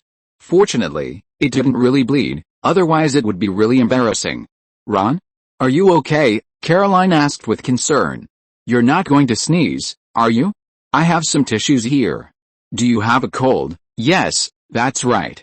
You know, we did play a little crazy last night and didn't cover the quilt. Ron continued to say what Caroline said. Not covering the quilt, this reason is really good. It's not just the quilt, Ron, you have to be by the window. Caroline's face showed a look of fear and longing, and she licked her lips seductively. Maybe we can try again when you come back tonight. I have to go back to work, Ron, I'll wait for your news. After saying that, Caroline turned and left, leaving only Ron with a tangled face and Stuart who just popped his head out of the comic book store. Is that your girl? Super, man. Ron turned around and glared at Stuart fiercely, and glared back at him. There was nothing to say. Ron could only cancel the work he had planned to visit Hector in the slums in the afternoon, and drove alone to Shawshank prison, which was more than 2 hours away from Los Angeles. Ron parked the car at the prison gate and looked at the prison. He didn't know if it was an illusion, but he actually felt that this prison gave people a heavy sense of oppression, and even the surrounding weather was a little cloudy. This is a large prison located on the seaside with complete facilities. There are 2 levels of prisoners being held here together. Murderers and violent criminals live in the ordinary prisoner dormitory area, which is as simple as an old castle. There is a golf course, computers and various drink supply. The high-end prisoner dormitory area is separated by only a wall, which makes people sigh at the magic of the capitalist world. However, what is even more ironic is that this completely modern high-end prisoner dormitory area was built brick by the low-end violent criminals next door. It was completed the year before last and was put into use last year. This year, Mr. Jinning moved in. Ron's arrival was warmly welcomed by the prison warden Samuel Norton. My dear Mr. Cooper, you are very welcome. Please give my regards to Congressman Francis. I wonder what brings you here today. Of course I have something to do. How are you doing recently, Norton? Have the prisoners done anything wrong? Of course, you know, I always insist on using the Bible to guide the souls of sinners and using labor to cleanse their bodies. After some false courtesy, Ron explained his purpose. The warden immediately arranged for someone to take him to see Mr. Channing. The sharp Ron found that after he explained his purpose, the warden was obviously relieved. What's going on? There can't be any tricks in this prison, right? Ron sneered in his heart. How is it possible? After the prison's income has passed through so many hands, even if the warden can still play some tricks, there's not much profit, and it is not worth his labor. Hi, Ron, long time no see. I didn't expect that you would be the first person to visit me after I came in here. I thought it would be those rich people in Beverly who were unwilling to give up. Mr. Channing sat opposite Ron under the guidance of the prison guard. Ron complained, Mr. Channing, you are so mean. You didn't even tell me about such a big thing. I thought we were friends, haha, this is really unnecessary. I know you are following a big shot now. There is no need to affect your future. Besides, if Caroline, the only person I care about outside, really has any problems, she will definitely think of asking you for help, right? For example, today, it must be said that the old liar is worthy of being an old liar. Even if he is imprisoned, he is still as wise as ever. He saw through Ron's intentions at a glance. No wonder he could fool those rich people. So Mr. Channing already knows my intention. I won't waste my words. Caroline almost collapsed after you were arrested. She was only allowed to take 3 things and was kicked out of your villa. She almost ended up on the street. Ron talked about Caroline's situation. Channing looked at Ron with a look of satisfaction, a bit like a father-in-law looking at his son-in-law. She didn't end up on the street, did she? I guess this should be your credit. I have said long ago that you and Caroline are a perfect match. If you are planning to marry her and ask me for my opinion, then my answer is that I agree with this marriage. Channing seemed to be in a good mood and did not forget to make a joke with Ron, but Ron could not laugh. I'm sorry, Mr. Channing, my answer now is the same as before. I am still young and have no plans to get married for the time being. Maybe I will get married when I am tired of playing one day. You young people should decide your own affairs. Channing shrugged. Obviously, this answer did not satisfy him. He could only take care of himself now. His biggest wish was that his daughter would have a responsible man to take care of her outside. Okay, let's not talk about this. You know Caroline is very worried about you outside. Although I told her not to worry, you know it. Maybe you should write a letter to her. Ron tapped his fingers rhythmically on the table while saying this. Mr. Channing immediately nodded knowingly. Of course, I wrote her a letter, but some of the wording is a bit unsure. Can you please help me take a look? Because this is my personal privacy. So, Ron stood up and calmly put a handful of banknotes in the hands of the prison guard standing next to him. Hey, man, can you leave some space for me and my friend? Maybe you can go outside to smoke a cigarette and come back. The prison guard immediately smiled knowingly, put the banknotes in his pocket, turned and walked out, and did not forget to close the door before closing it. Ron glanced at the camera, and waited until the red dot on it went out before he spoke. Mr. Channing, I believe that with your wit, you will not forget to leave something for Caroline, right? For example, stocks, securities, or secret deposits. In fact, before I came, my colleagues told me that the difference of all the assets they seized from your home, minus the part you squandered over the years, is $10 million. Don't you want to explain it to me? Channing spread his hands and said helplessly, I know that no matter how secret I hide it, I can't escape the dog nose of your IRS. I will take it as a compliment. Ron didn't feel offended at all, but nodded proudly. So, how do you plan to hand the money to Caroline? Channing shook his head helplessly. I originally wanted to return the money to Caroline in the form of a venture fund through a reliable lawyer, but now you know, so you won't allow me to do this, right? Of course. Mentioned the work-related content. Ron's eyes became sharp. For an inheritance of more than $2.5 million, a 50% inheritance tax must be paid. I think you will not forget this, right? As Caroline's friend, I can give her my share of the bonus as well. Channing was silent for a while, and finally gave in. Okay, you win. I just hope that you will be fully responsible for this matter. I will give you another letter later. You take it to find a lawyer named Saul. Ron, can you guarantee that if I do this, she can always live under the protection of your IRS? Of course, I swear, Ron said and raised his right hand, as if to prove the strength of his words. A loud thunder flashed, and the interview room was brighter than daytime. While a heavy rain poured down. Chapter 21 The Hitchhiker. Separated from the high-end prison area where Ron was, there was a common dormitory area where violent criminals were located. It was an old and dilapidated prison cell. On the door was a sign that the prisoner's name was Andy Dufresne. But the prison was empty, with only the outdated posters of female stars that were popular in the 1990s on the wall, smiling at someone unknown, which looked particularly ironic. Behind the poster of the beautiful girl, a big hole was dug out at some point, penetrating the 15-foot-thick concrete wall. In the hole, a figure with a plastic bag tied to his feet was crawling out. It was the prisoner in the prison, Andy Dufresne. He knew that the other side of this big hole would lead to a free world. The outside world was followed by a thunderclap, and a rainstorm suddenly arrived. The sound of the rain directly covered the sound of him crawling in the hole. Andy finally crawled out of the big hole. The hole was facing the drainage pipe of another prison building, and he could just crawl down along the water pipe bit by bit. But after reaching the ground, there was no building blocking the way outside the gap between the two prison buildings. There was only a flat piece of land surrounded by high walls. Next to the only exit was a 24-hour sentry tower. It was impossible for him to escape from that place, but fortunately Andy had planned everything before escaping the prison. He didn't even think about going out through the gate. He rode on the sewage pipe connecting the two buildings, raised a big stone, and smashed the stone down when a white light flashed in the sky and the thunder didn't sound. Boom, boom, the two sounds sounded almost at the same time, and the crisp knocking sound was almost completely covered by the thunder. With a persistent knocking sound, the old and dilapidated drainage pipe, which was not very strong to begin with, was finally smashed open by the stone, and a small hole was smashed out that could accommodate one person. But the stench of excrement from all the people in the prison also came from the small hole. Andy was caught off guard and almost fainted. But after a moment of hesitation, the desire for freedom finally overcame the fear of the stench. Andy gritted his teeth, reconfirmed that the plastic bag containing the clean clothes was sealed intact, and carefully held it in front of him and crawled in. In the sewer that was unbearable for ordinary people, Andy crawled 500 meters towards freedom.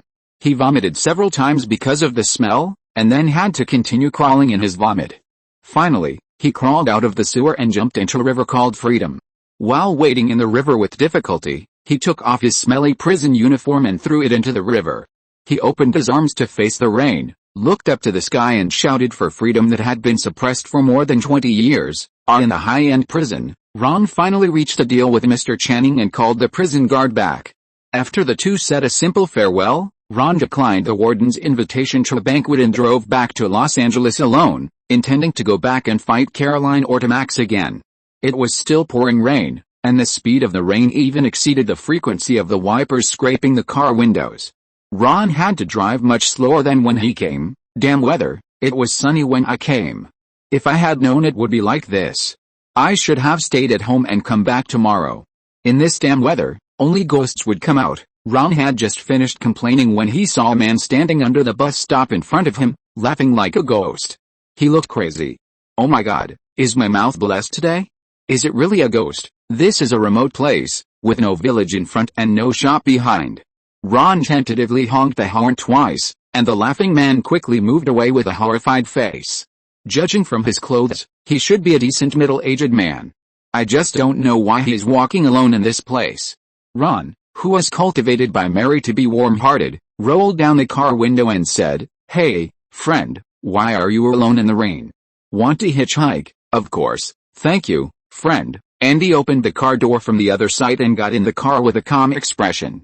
He had already taken a good bath in the rain and changed into the stolen prison warden's clothes, but they were also wet by the rain. "I'm going back to Los Angeles." "Where are you going?" Ron asked. At this time, he had a chance to take a good look at the guest who hitchhiked with him. As I said just now, this is a middle-aged man with gray hair and a slightly vicissitudes of life on his face. The material of his clothes is very exquisite. Judging from the label, it should be a handmade suit made by the same tailor shop as his own, but the length of the cuffs is obviously shorter than the arm, as if he was wearing someone else's clothes. This is unreasonable. As far as Ron knows, that shop only accepts tailoring and has never sold one-size-fits-all clothes. And his face gave Ron an inexplicable sense of familiarity, as if he had seen him somewhere before, but not so familiar. All of this aroused Ron's curiosity as an agent. "I just happen to be going the same way as you." "Thank you so much." Andy hurriedly pretended to be surprised. "Really? That's such a coincidence. You don't look like someone who can't afford a car." "Why are you traveling alone in the rain?" Ron asked casually. Andy sighed softly, thinking of a countermeasure quickly in his mind, and a new story quickly took shape in his mind. "You know, there's a prison not far from here. I was originally going to visit my brother who was in prison for robbing a gun and killing someone with my wife today, but on the way back, I had a big fight with her. That bitch actually left me on the road and drove away alone. So, I could only try to walk back slowly in the rain. Fortunately, you are here, friend." "What's your name?" "Me? My name is Ron Lee Cooper, and I'm an IRS agent." Ron sniffed lightly. "Hey, why do you smell like a sewer? Isn't it that bitch?" Andy shrugged calmly. Yes, when she was driving, I was not prepared at all, and was taken directly into the ditch by the car. It seems that it is connected to the prison sewer, so, you know. Andy's answer was still flawless, but Ron's suspicion became more and more intense. He swore that he had definitely seen the middle-aged man next to him before, and not the kind of face-to-face meeting. It can't be on TV, right? Is he some little star? Ron thought nonsensically, but he immediately shuddered, turned around and looked at Andy deeply, and finally confirmed that he had really seen this person on TV. But it was not some celebrity entertainment news, but a movie in the previous life, and the TV news in this life, the murder of banker Andy Dufresne's wife. Shawshank Prison. Thunderstorm, a middle-aged man with a sewer smell but well-dressed. Ron slapped his forehead. I should have thought of it earlier. He is Andy as Shawshank Redemption. Andy was frightened by Ron's eyes, and he had the urge to open the car door and get out. In fact, when Ron just said that his profession was an agent, he already had the urge to run away, but he suppressed it. This person can't be here to find me specifically, right? The prison guard's shift change time was clearly 7 o'clock the next morning. There was no reason for him to be discovered so soon. Ron, right? My name is Andy, nice to meet you. Andy's heart seemed to be about to jump out of his throat, but he still tried to make himself look normal. If it's troublesome, how about you drop me off at a hotel in the next town? Maybe it's not a good idea to go home and continue quarreling with that cousin now. I haven't been married yet, and I don't know much about marriage, but my mother taught me since I was a child that there is nothing between family members that can't be solved through sincere communication. Maybe you need to have a good talk, right? Where is your home? I can drive you home directly. Ron showed a playful smile at the corner of his mouth. Are you pretending with me? I'll see how long you can pretend with me. I don't believe you can really tell me the address. How about that? No, I'd better spend the night outside. The situation at my home is more complicated, and it can't be explained in a few words. Andy was in a state of acting, and he played the role of a frustrated middle-aged man who was subjected to cold violence by his wife to the fullest. This made Ron sigh sincerely. To be honest, the Oscar really owes you a little golden man, you know? My brother Forrest Gump's acting skills are really far behind yours. Oscar. Andy's heart moved. Did he think I was a star? It seemed that his friend was also an actor. Andy decided to play along and continue to act with Ron, and by the way, get more words from Ron to enrich his character. Since you can see it, then I won't hide it from you. Yes, I am Andy, but I haven't thought about the divorce yet, and I don't want to have any scandals for the time being, so I hope you can keep today's matter a secret for me. My acting skills need to be honed, and the Oscar may be a little early, but that is indeed my lifelong goal. Which movie of mine did you start to like me? Andy's acting skills were flawless.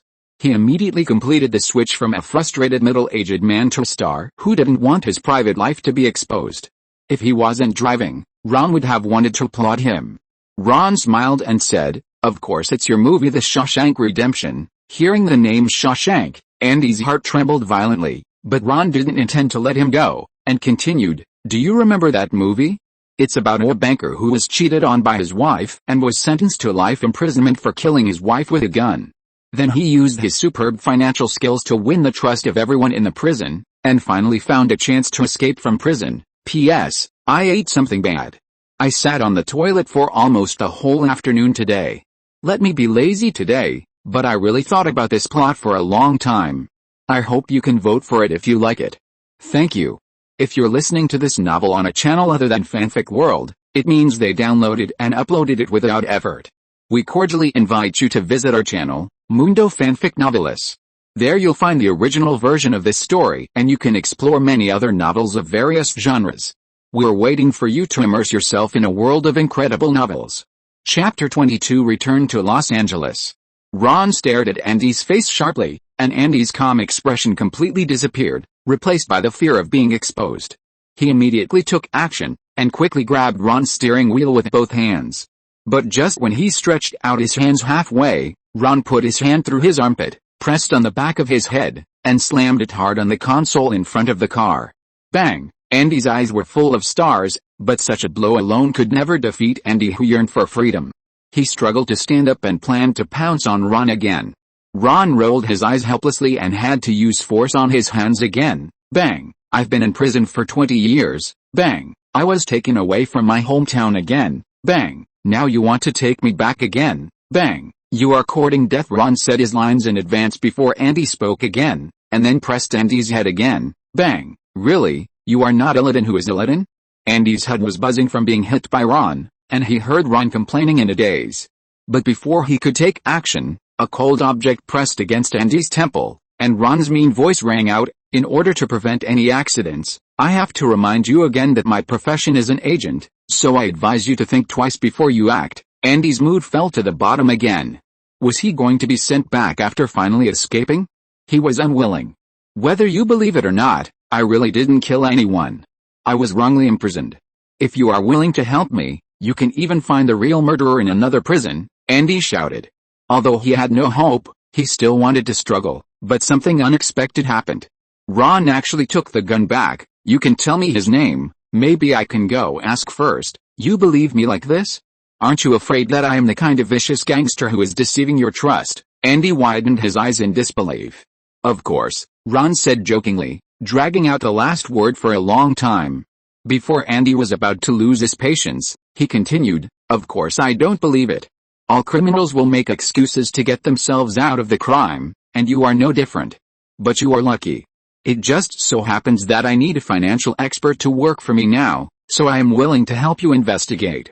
If it is really an injustice, a worker with a clean criminal record will definitely bring me more benefits, Ron said coldly. Of course, he only said it to Andy. As for the real situation, as a professional movie fan in his previous life, no one understands Andy's injustice better than him. But understanding is one thing, and doing it is another. A completely unfamiliar criminal said he was innocent in front of you, and you immediately believed it. This is too suspicious. Are you really willing to help me investigate and clear my name? Andy stood up from the car seat and asked excitedly. Of course, the premise is that you are really innocent and willing to work for me in the future. Ron shrugged his shoulders easily, and then cast his eyes sharply on Andy again. Also, if you have any other illegal income, I suggest you pay taxes before using it. You are a smart man, you know what I am talking about, right? Andy tightened the notebook in his clothes and finally decided to hand it over. I guess you should be talking about this. This is the account book that the warden has laundered through my tax evasion and a series of crimes such as embezzlement over the years. However, Ron still drove seriously and had no intention of taking it. You know I want more than just these. Andy gritted his teeth and finally took out another small package, which contained a series of things such as driver's license and social security card, covering everything a person needs in the United States. This is also what he originally planned to rely on after escaping. Andy thought that these were earned by his own labor, and he felt at ease with it. On the contrary, the original owner of the money was the real unclean.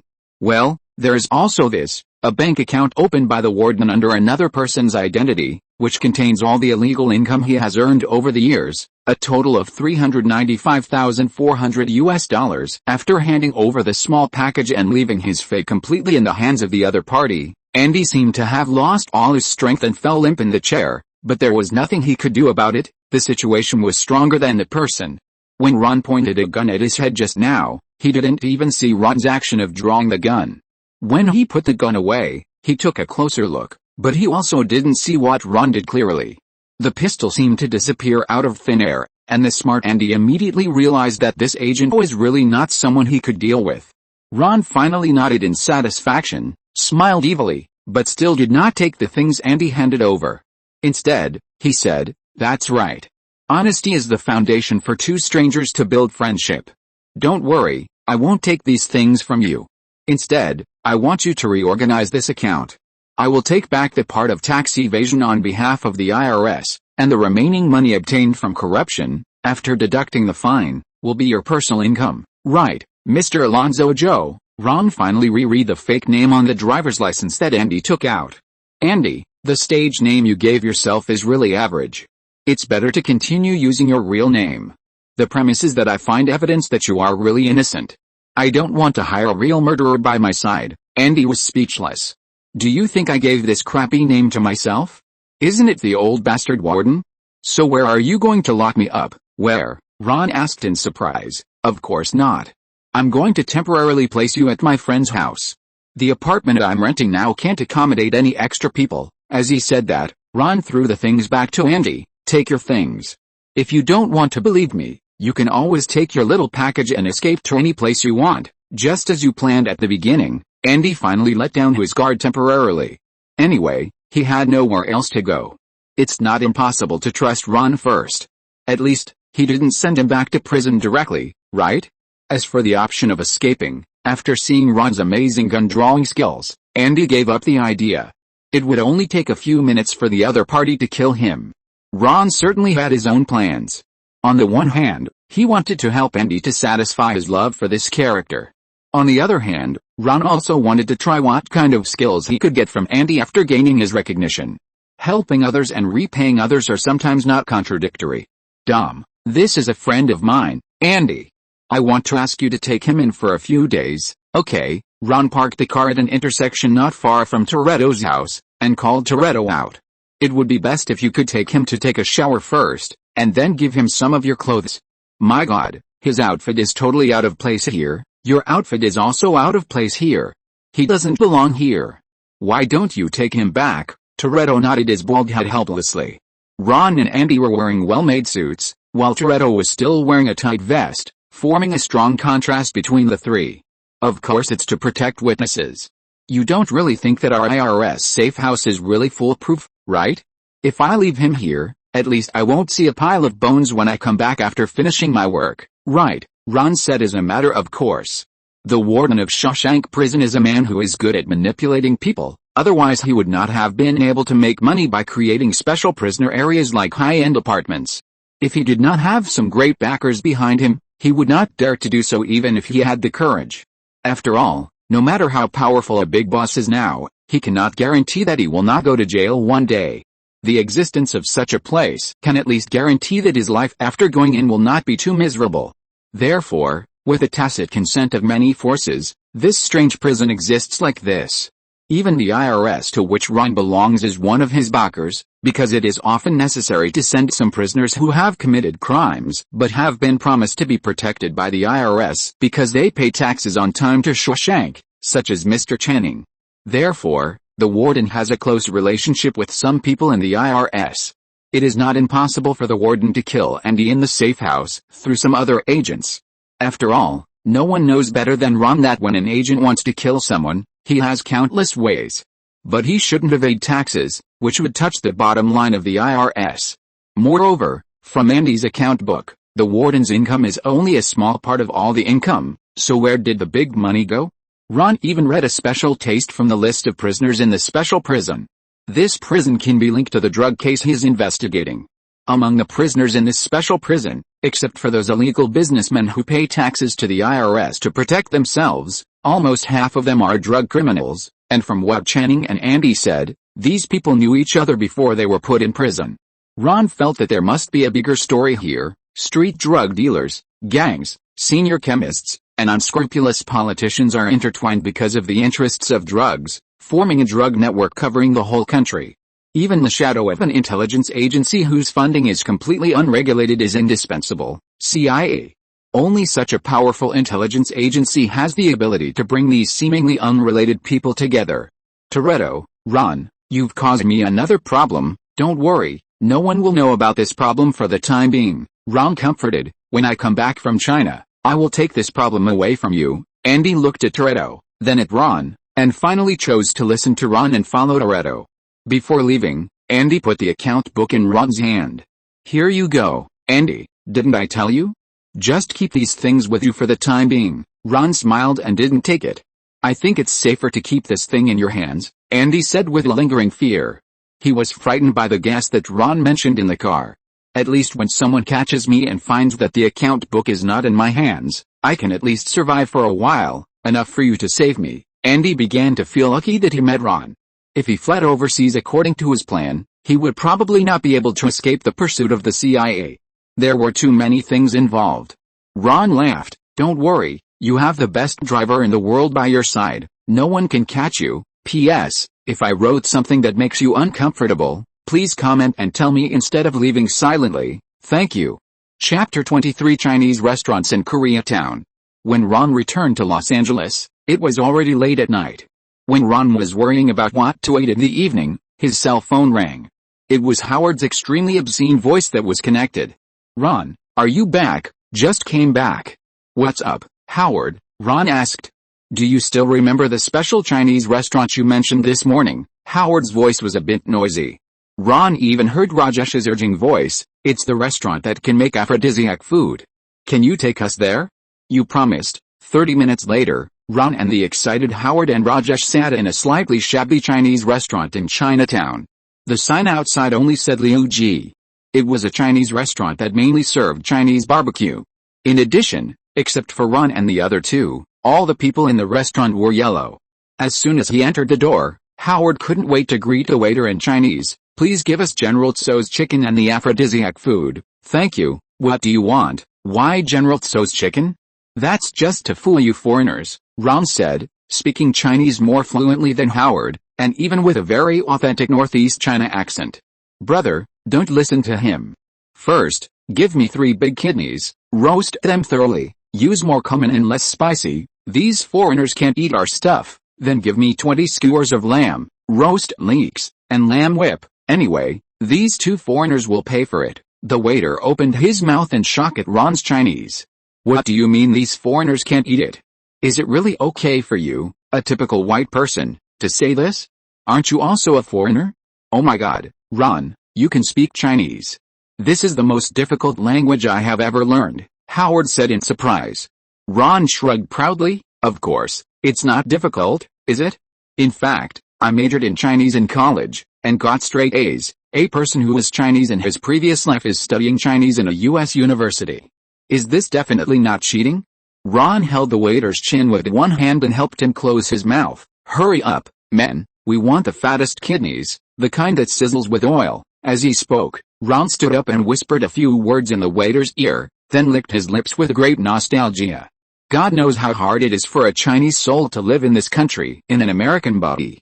"Rajesh, Ron, is this aphrodisiac food really useful?" "Of course, this is a secret of the Chinese people. If I hadn't had a Chinese girlfriend when I was in school, I wouldn't know it," Ron said nonsense. After a while, the pure Chinese-style barbecue ordered by Ron was served one by one. "Here, this is kidney, which is made from sheep's kidney. According to Chinese medicine, it can nourish the kidney. Although it sounds a bit disgusting, believe me, it is extremely delicious. This green one is leek. It will grow again immediately after cutting it. It symbolizes extremely strong vitality and can help you to keep your vigor in battle." Ron introduced one dish after another. Even the simplest lamb skewers can be explained by him to prove his aphrodisiac point of view, but the source of horror still made Howard and the others horrified. Seeing that the 2 of them did not move their forks, Ron could not help but continue to encourage them. "Think about the fat girl last night. It was hard for both of you to eat together. Don't you want to try one each next time?" Before he finished speaking, Howard, who had just stared at the big kidney on his plate with a tangled face, immediately changed to a fearless expression, picked up a piece of kidney with a fork and put it in his mouth, and Rajesh followed suit. Howard chewed the food a few times and swallowed it, with an aftertaste on his face. "Rajesh, how do you think it tastes?" "Rajesh, it seems to taste good." The 2 looked at each other and started to frantically sweep the food on their plates.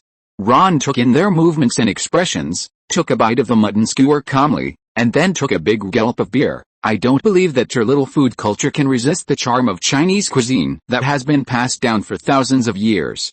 Just when the few of them were enjoying their meal, the waiter from the backstage came out with a plate. "Who ordered beef joy?" Ron raised his hand in surprise. Here, Howard had been fully intrigued by Chinese cuisine, but he was still a little wary of unfamiliar food. "What is this made of? Is it also an aphrodisiac?" "Of course." Ron smiled wickedly. "I don't know what it's made of specifically. I can only say that it's made from parts of the cow. In the past, this was a delicacy that only the nobles could enjoy. Of course, if Rajesh's religious beliefs don't allow it, I don't mind sharing this delicacy with you. After all, in your religion, cows are sacred animals." Of course Ron knew what beef joy was made of, but he just didn't say it. He was just playing. He wanted to see what expressions the 2 would show when they finished eating and knew what they were eating. "It must be very interesting, I have to say. Ron's personality is really bad." But before Howard could react, Rajesh forked a piece and put it into his mouth. He immediately hummed in intoxication. "Beef can also be delicious and sacred after a while. The three of them finally shared all the delicacies on the table and lay down in the chairs with satisfaction. Rajesh rubbed his belly. "Howard, do you feel the effect?" Howard puffed his belly in a lewd way and shouted in surprise, "Of course. I feel like there's a ball of fire burning in my stomach, and I am like an eternal machine. I can work all night." "I think so too. Do you still have the contact information of the fat girl yesterday? I will make her kneel down and beg for mercy today." "Of course." Howard stood up excitedly. "Run, we are leaving first. We are going to have fun all night tonight." "Oh, Rajesh screamed and followed with an eye-catching dance. Fortunately, the two did not forget to pay the bill before leaving. Ron rolled his eyes at their backs. "The sky is clear and the rain has stopped. Do you think you can do it?" "Two idiots, that's chili pepper. Even if it's some kind of blue pill, it won't work so quickly." It's hard to say whether the aphrodisiac set is useful, but Ron knows that this kind of thing is originally eaten for psychological comfort. What many people call incompetence is actually a psychological effect. When a mental illness is cured, the physical incompetence will be cured without medicine. The wretched duo is probably in this situation. Seeing the huge body of the fat girl, thinking about their tiny self, they are afraid, and then, "So, this is also a good thing I did?" Ron thought uncertainly, but he still decided not to join the two idiots just now. God knows if they will be dragged into the battle with the fat girl. Ron had already pressed the F key on his keyboard. He didn't want to drive a tank. Sitting on the chair and waiting for a while, Ron stood up calmly when he thought the two had walked far away. He wiped his mouth and prepared to leave, but at this moment, something strange happened. Tat-tat, a crisp gunshot broke the tranquility of the night, and the restaurant's diners immediately crawled under the table and trembled. FXXK.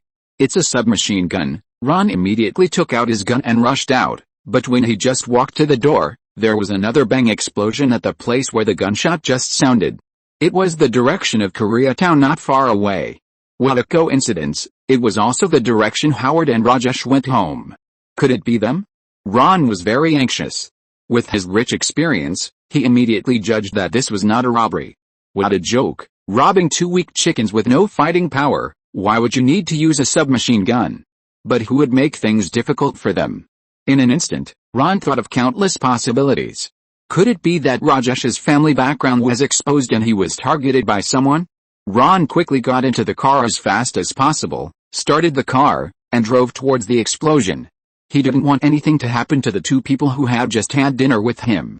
The explosion was not far away, but Ron had just driven out for more than 200 meters when he ran into a group of motorcycle racers. Ron was so anxious that he didn't pay any attention to them, but just after passing them, 6 motorcycles turned back. Ron felt something was wrong. The other party seemed to be looking at his license plate number. Could this group of people be coming for me? The two leading cars rushed up from the left and right, sandwiching Ron in the middle.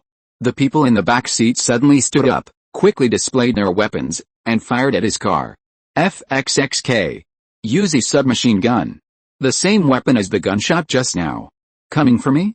Ron's mouth curved into a strange arc, and he immediately lay down in the car. Instead of stopping the car immediately, he suddenly turned the steering wheel and rubbed towards the nearest motorcycle on the left. Bang! The nearest motorcycle was knocked away with the rider and the bike. Ron succeeded in one strike and immediately turned the direction completely. He stepped on the accelerator to the bottom. The bike drew a circle on the spot and quickly turned around. It directly pushed another motorcycle into the roadside bushes and stopped only after hitting the electric pole. Ron did not show his head during the whole process.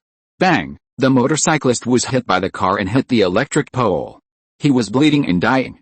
Ron had already opened the door and rolled into the bushes when the car hit the electric pole. But the motorcycle accomplices did not know. They just stopped the car, picked up their guns and fired at Ron's car again, intending to shoot him into receive. Finally, a bullet hit the fuel tank, and the car body was immediately ignited like a lighter, and then exploded. The flames and smoke scattered, and the faces of the motorcyclists hidden in the helmets had not yet had time to show a triumphant smile. Ron stood up from the bushes with a grim smile. It was fun just now, right? Now it's Uncle Ron's time. Chapter 24, Toretto's Trouble. There were 4 motorcycles left, 2 people got off each, and there were 8 people in total in front of Ron. However, the previous shooting at Ron's car had exhausted all the ammunition. Seeing Ron coming out of the smoke, They took out the magazines in fear and reloaded the guns. But it was too late. At this moment, they were no different from living targets in front of Ron. Bang, bang, bang, 6 gunshots were heard. Ron quickly fired 3 double shots and fired 6 bullets. The 3 speeders fell down. Each of them was shot twice, with a blood hole in the chest and forehead.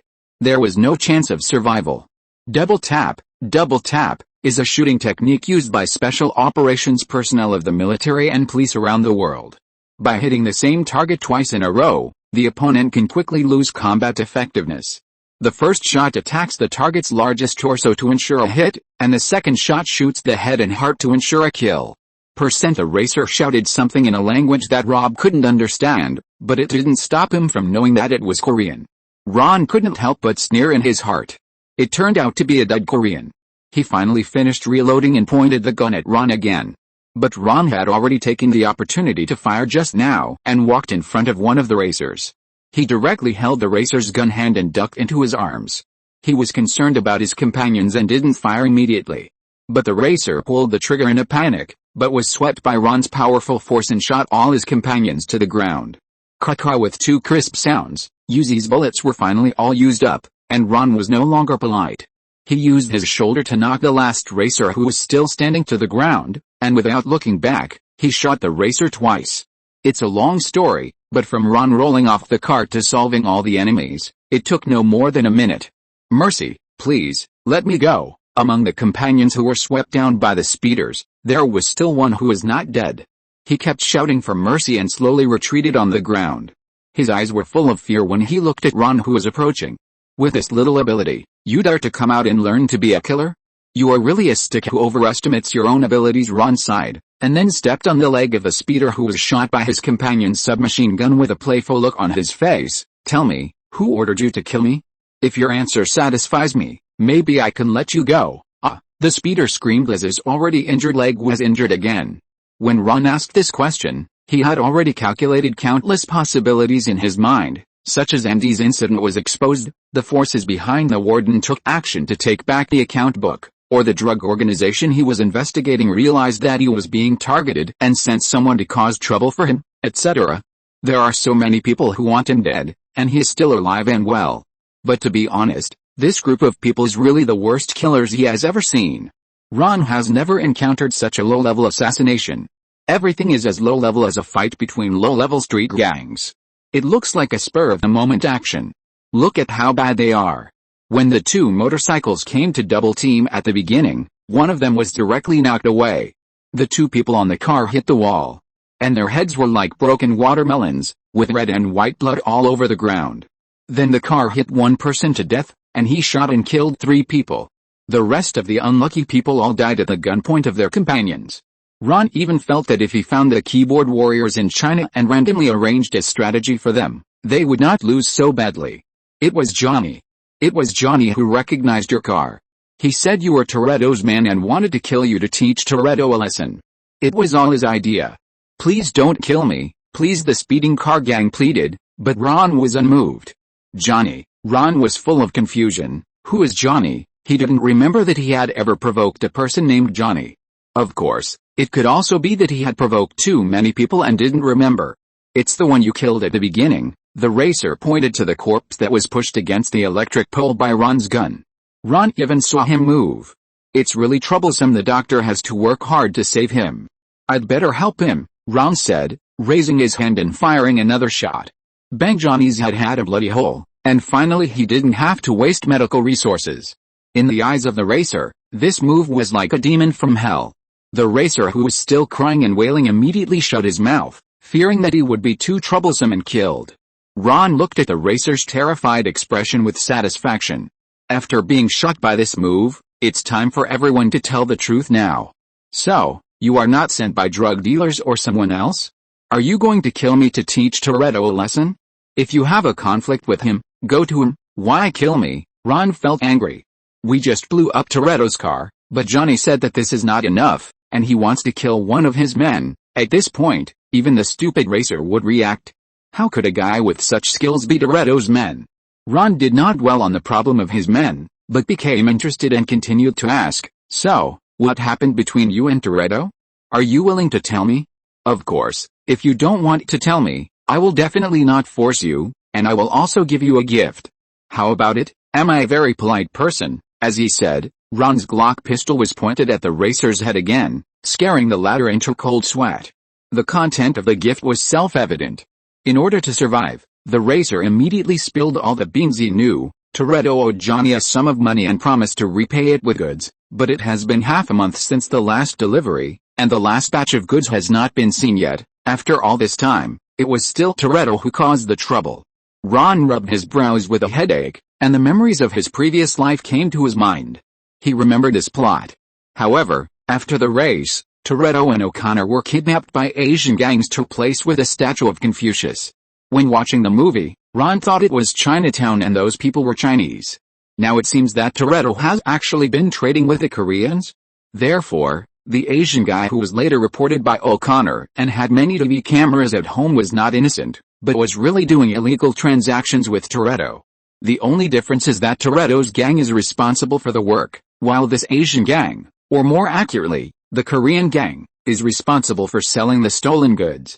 As for why they released the Korean gang later and wanted to arrest Toretto and his gang, we can only say that in a capitalist country, everything is possible, and the FBI also needs to make a living. Ron instantly deduced the whole process of the incident through the information from the racers, and combined it with his own memory. In this way, the explosion just now can also be explained. It must be related to Toretto, and he must not be dead, because the gangsters want to keep him to work. Ron was helpless. How did Toretto, with his smooth bald head, come up with such a weird idea? Where is your base? It's in the warehouse next to the Confucius Temple in Koreatown. All our unsold goods are there. Ron nodded. In other words, their gang set up a black market to sell these stolen goods, and the warehouse was placed next to the Confucius Temple. Then the question is, have you paid taxes for these businesses? Pay taxes? Do black markets need to pay taxes? The racers had a lot of question marks on their heads, but they still shook their heads firmly. Ron finally smiled. It seems that there will be work tonight. The racers on the ground were trembling all over, but they didn't dare to make any big movements, for fear of causing Ron's misunderstanding. Ron's series of flexible operations just now left him with a deep psychological shadow, so he could only beg, "Can you let me go?" Ron smiled. "There is one last question. You can leave after answering it. Are you ready?" The racers nodded repeatedly, as fast as pounding garlic. "As you can see, I admire Eastern culture very much, especially Confucius, but as an American, I have always had a question. Which country is Confucius from? Can you tell me?" After saying this, Ron looked at the racers with a friendly smile. When he asked this question, the fear on the racers' faces disappeared, and was replaced by a sudden fanatical expression. Confuciuses of course are Koreans, not only them, but the birthplace of the entire East Asian civilization is. Bang! Ron's gun muzzle flashed, and a bloody hole appeared on the racer's temple. He fell heavily to the ground before he finished speaking. Wrong answer. Confucius is obviously from China. I hate liars the most. Ron swung the Glock pistol around his finger and put it back to his waist, took out his cell phone and called the bald FBI agent. "FBI, come out and clean up." Ron's incoherent words made Jack feel bad immediately. "Ron, where are you?" "What happened?" "Nothing. I was just ambushed by a few blind Korean gangsters at the intersection of XXX Street." "Please pick up the body," Ron said easily while dragging out the long box in the trunk of his car. "Also, there may be a few more bodies in Koreatown soon. Please clean them up later." "Thank you." Wait. Jack sat up from the bed, all sleepiness gone in an instant. "What are you going to do?" "Let me remind you, this is Los Angeles, the second largest city in the United States. This is not a place to mess around." "Mess around?" Ron opened the box and looked at the equipment inside with a satisfied smile. "I'm just going to work. For an IRS agent, there is nothing more serious than collecting taxes." Chapter 25, The End of Gangs in Koreatown. Ron's box was made of special materials and was not affected by the explosion.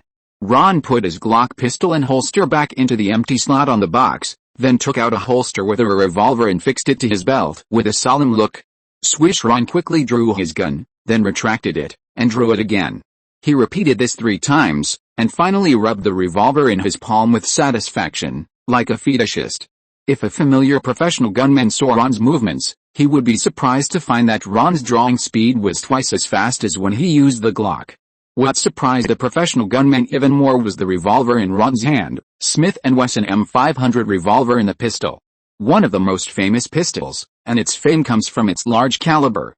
This gun has a caliber of 0.50 inches, that is, 12.7 millimeters, and fires .50 Magnum high-powered pistol bullets. Because the bullets are too large, the chamber of a general revolver can hold 6 rounds of bullets, while the Smith & Wesson M500 revolver can only hold 5 rounds. Of course, the corresponding power also brings a corresponding strong recoil. Under normal circumstances, no one would use this thing except hunting, but Ron's is different.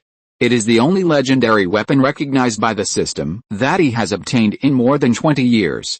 In Ron's eyes, this gun flashed a unique orange light. Old Jack's Smith & Wesson M500 revolver, the last sidearm of the legendary gunman Jack Marston, is extremely powerful. After the improvement of Old Jack, the recoil has been greatly reduced. You can even control it with one hand. This gun came from Ron's childhood neighbor, a retired veteran, and Ron's shooting skills were also taught by this veteran. The old soldier was Jack Marston. People in the town said he was once a great man, but when Ron met him, he was already an old man who had difficulty walking. Although the old man had trouble walking, his marksmanship was still as good as before. As a military fan who had never been able to get what he wanted in his previous life because of the gun ban in China, Ron would go to the old man to learn how to shoot. As time went by, he was treated like his grandson by old Jack. He even wrote in his will that his favorite pistol would be inherited by Ron. In addition to this pistol, Ron received a second skill of the system from old Jack after his marksmanship was recognized by old Jack: sharpshooter. Sharpshooter, passive, the marksmanship passed down by Arthur Morgan, the first sharpshooter of the Van der Linde gang. When using a revolver, the shooting accuracy is doubled, the firing rate is doubled, and the drawing speed is doubled. Revolvers are the last obsession of a cowboy with weapons. The most interesting thing is that Ron found that this passive skill can not only bless pistols, but also seems to have an effect on all revolver-designed weapons. For example, the M32 grenade launcher that Ron took out of the box again. It was late at night. After calling Toretto to confirm that he and Andy were fine, Ron finally walked to the warehouse near the Confucius Temple in Koreatown and observed from the dark alley. Several Asian gangsters were playing poker carelessly at the door of the warehouse. Each of them had a submachine gun next to them, which looked powerful, and the faint light in the warehouse indicated that there should be other people. It seems that the speeding gang was right. Their nest is here. Ron climbed to the roof of the supermarket opposite the warehouse, dumped his backpack on the ground, and poured out 18 grenades. Together with the 6 grenades in the M32, there were 24 grenades in total. It was not light to carry all the way, but it was a piece of cake for Ron, who had the properties of a perpetual motion machine. Ron arranged the grenades in 3 rows on the ground with satisfaction, then opened the cover of the M32's sight, put the butt of the gun against his shoulder, and aimed at the 3 gangsters. The distance was a little far, so Ron had to make a second correction to the muzzle height, and then hooked his finger to pull the trigger. Dwang, with a slight crisp sound, the rifle grenade hit a gangster and immediately exploded with a bang, blowing the gangster into a pool of minced meat. The airflow of the explosion directly blew the other 2 gangsters to the ground, and they didn't know whether they were dead or alive. A panic bird call came from the warehouse. A large group of gangsters came out of the warehouse, but they just looked around blankly, not knowing where the attack came from. Ron on the rooftop licked his lips gently. They were really a bunch of idiots without any military knowledge. They didn't even know the most basic skirmish formation. A group of people gathered together, just like sending heads to Ron. How could Ron miss such an opportunity? With a hook of his finger, he fired the second grenade at the place where the gangsters were most concentrated. Bang! The grenade exploded in the crowd, and 3 more gangsters fell down. The gangsters finally learned their lesson this time. A dozen people immediately dispersed, each looking for a bunker to hide, and randomly fired at places where they thought there might be people. Suddenly, the gunfire was chaotic. However, no one noticed the rooftop where Ron was. Ron was not polite anymore. He moved his fingers and quickly fired the remaining 4 grenades in the magazine. 3 more gangsters were blown out from behind the bunker. The man is on the roof. A sharp-eyed gangster finally found where Ron was hiding and fired wildly at him. Ron immediately crouched down. The 9mm pistol bullets made a row of bullet holes on the low wall in front of Ron, but none of them hit him. The gangster's submachine gun was useless. Ron twisted and swung his launcher, and 6 empty shells were thrown out. Then he quickly grabbed the grenades on the ground and loaded them into the magazine without even showing his head. He raised the launcher above his head like an African uncle shooting an AK, and fired a wave of grenades, which emptied the grenades, causing the gangster to jump again. Then he reloaded without stopping, rolled on the ground behind the low wall, and stood up from another position. At this time, the gangster's attention was all on the place where he had crouched just now. Go to hell, Ron held the launcher and fired. With the blessing of the sharpshooter feature, the firing rate of Ron's grenade launcher was comparable to that of an automatic rifle. 6 small pits were blown out by Ron again on the open space at the door of the warehouse. Kill him, he's the only one. At seeing more and more of their companions falling around them, the Korean gangsters were furious, holding submachine guns and shooting wildly at the rooftop, wishing to cut Ron into pieces immediately to vent their hatred. 2 smarter ones surrounded the supermarket. But Ron was not so easy to deal with. The supermarket faced the street on 2 sides, and the other 2 sides were surrounded by 2 narrow alleys. After reloading the last 6 grenades into the magazine, Ron flipped over the low wall behind the roof of the supermarket. As soon as he landed, he heard footsteps coming from the alley on one side. What a fool, they didn't think I was on the roof, did they? Ron was speechless about the military literacy of these gang members. Anyone who has served in the army should have a basic understanding of tactical transfer, right? Ron turned his body to one side and quickly fired blindly at the dark alley. The grenades exploded with even more amazing power in the narrow alley, and it immediately became like hell on earth. Ping, with a crisp sound, the launcher fired empty. Ron threw the launcher to the ground, lifted his suit and dodged into the alley that had just been cleaned. At this time, the people on the other side had just turned the corner. Before the leading gangster could figure out the situation, a cold metal object was stuffed into his screaming mouth. Goodbye, Ron said as he gently pulled the trigger. Bang! The gangster's head exploded like a watermelon falling on the ground.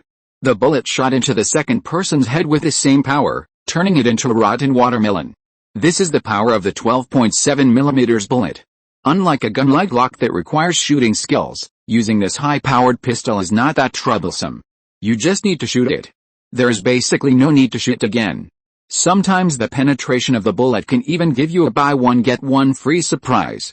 At this point, the 2 passing gangsters were completely wiped out. Be careful, he's in the alley, the gang leader screamed loudly, but none of the remaining gangsters dared to walk into the alley that Ron had designated as a place of death. They just pointed their guns at the exit of the alley in fear, waiting to shoot immediately if there was any movement. Ron had already climbed back to the roof along the drainpipe, and quietly looked out along the low wall. There were still 4 gangsters guarding the door of the warehouse.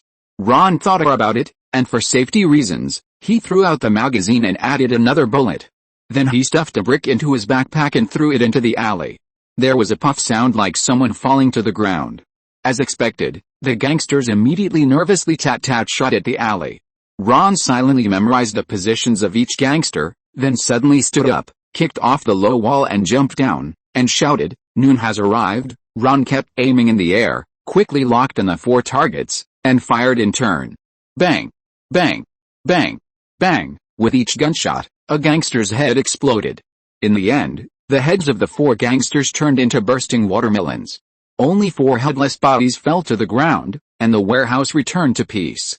Oh, this scene is too bloody. It's really not suitable for children. Ron blew a puff of white smoke from the muzzle of the gun and sighed with disdain. He casually threw out the pistol revolver and poured all the bullets into his hand. After weighing the unfired bullet, he reloaded it with 4 new bullets and closed it with a click. He strode into the gangster's warehouse. He wanted to see what kind of goods it was, worth so many people to protect. But the result disappointed Ron. The warehouse was full of DV cameras. This thing will be defeated by smartphones sooner or later, but it is still quite valuable in this era. The DV cameras in this warehouse are worth about $1 million. These are probably the results of Toretto's recent work. End of this chapter. Thank you very much for reaching the end. Don't forget to like. Looking for more exclusive content and immediate access? Subscribe to our Patreon. Remember, every like, subscription, or donation encourages us to continue. Thanks to everyone. See you in the next video.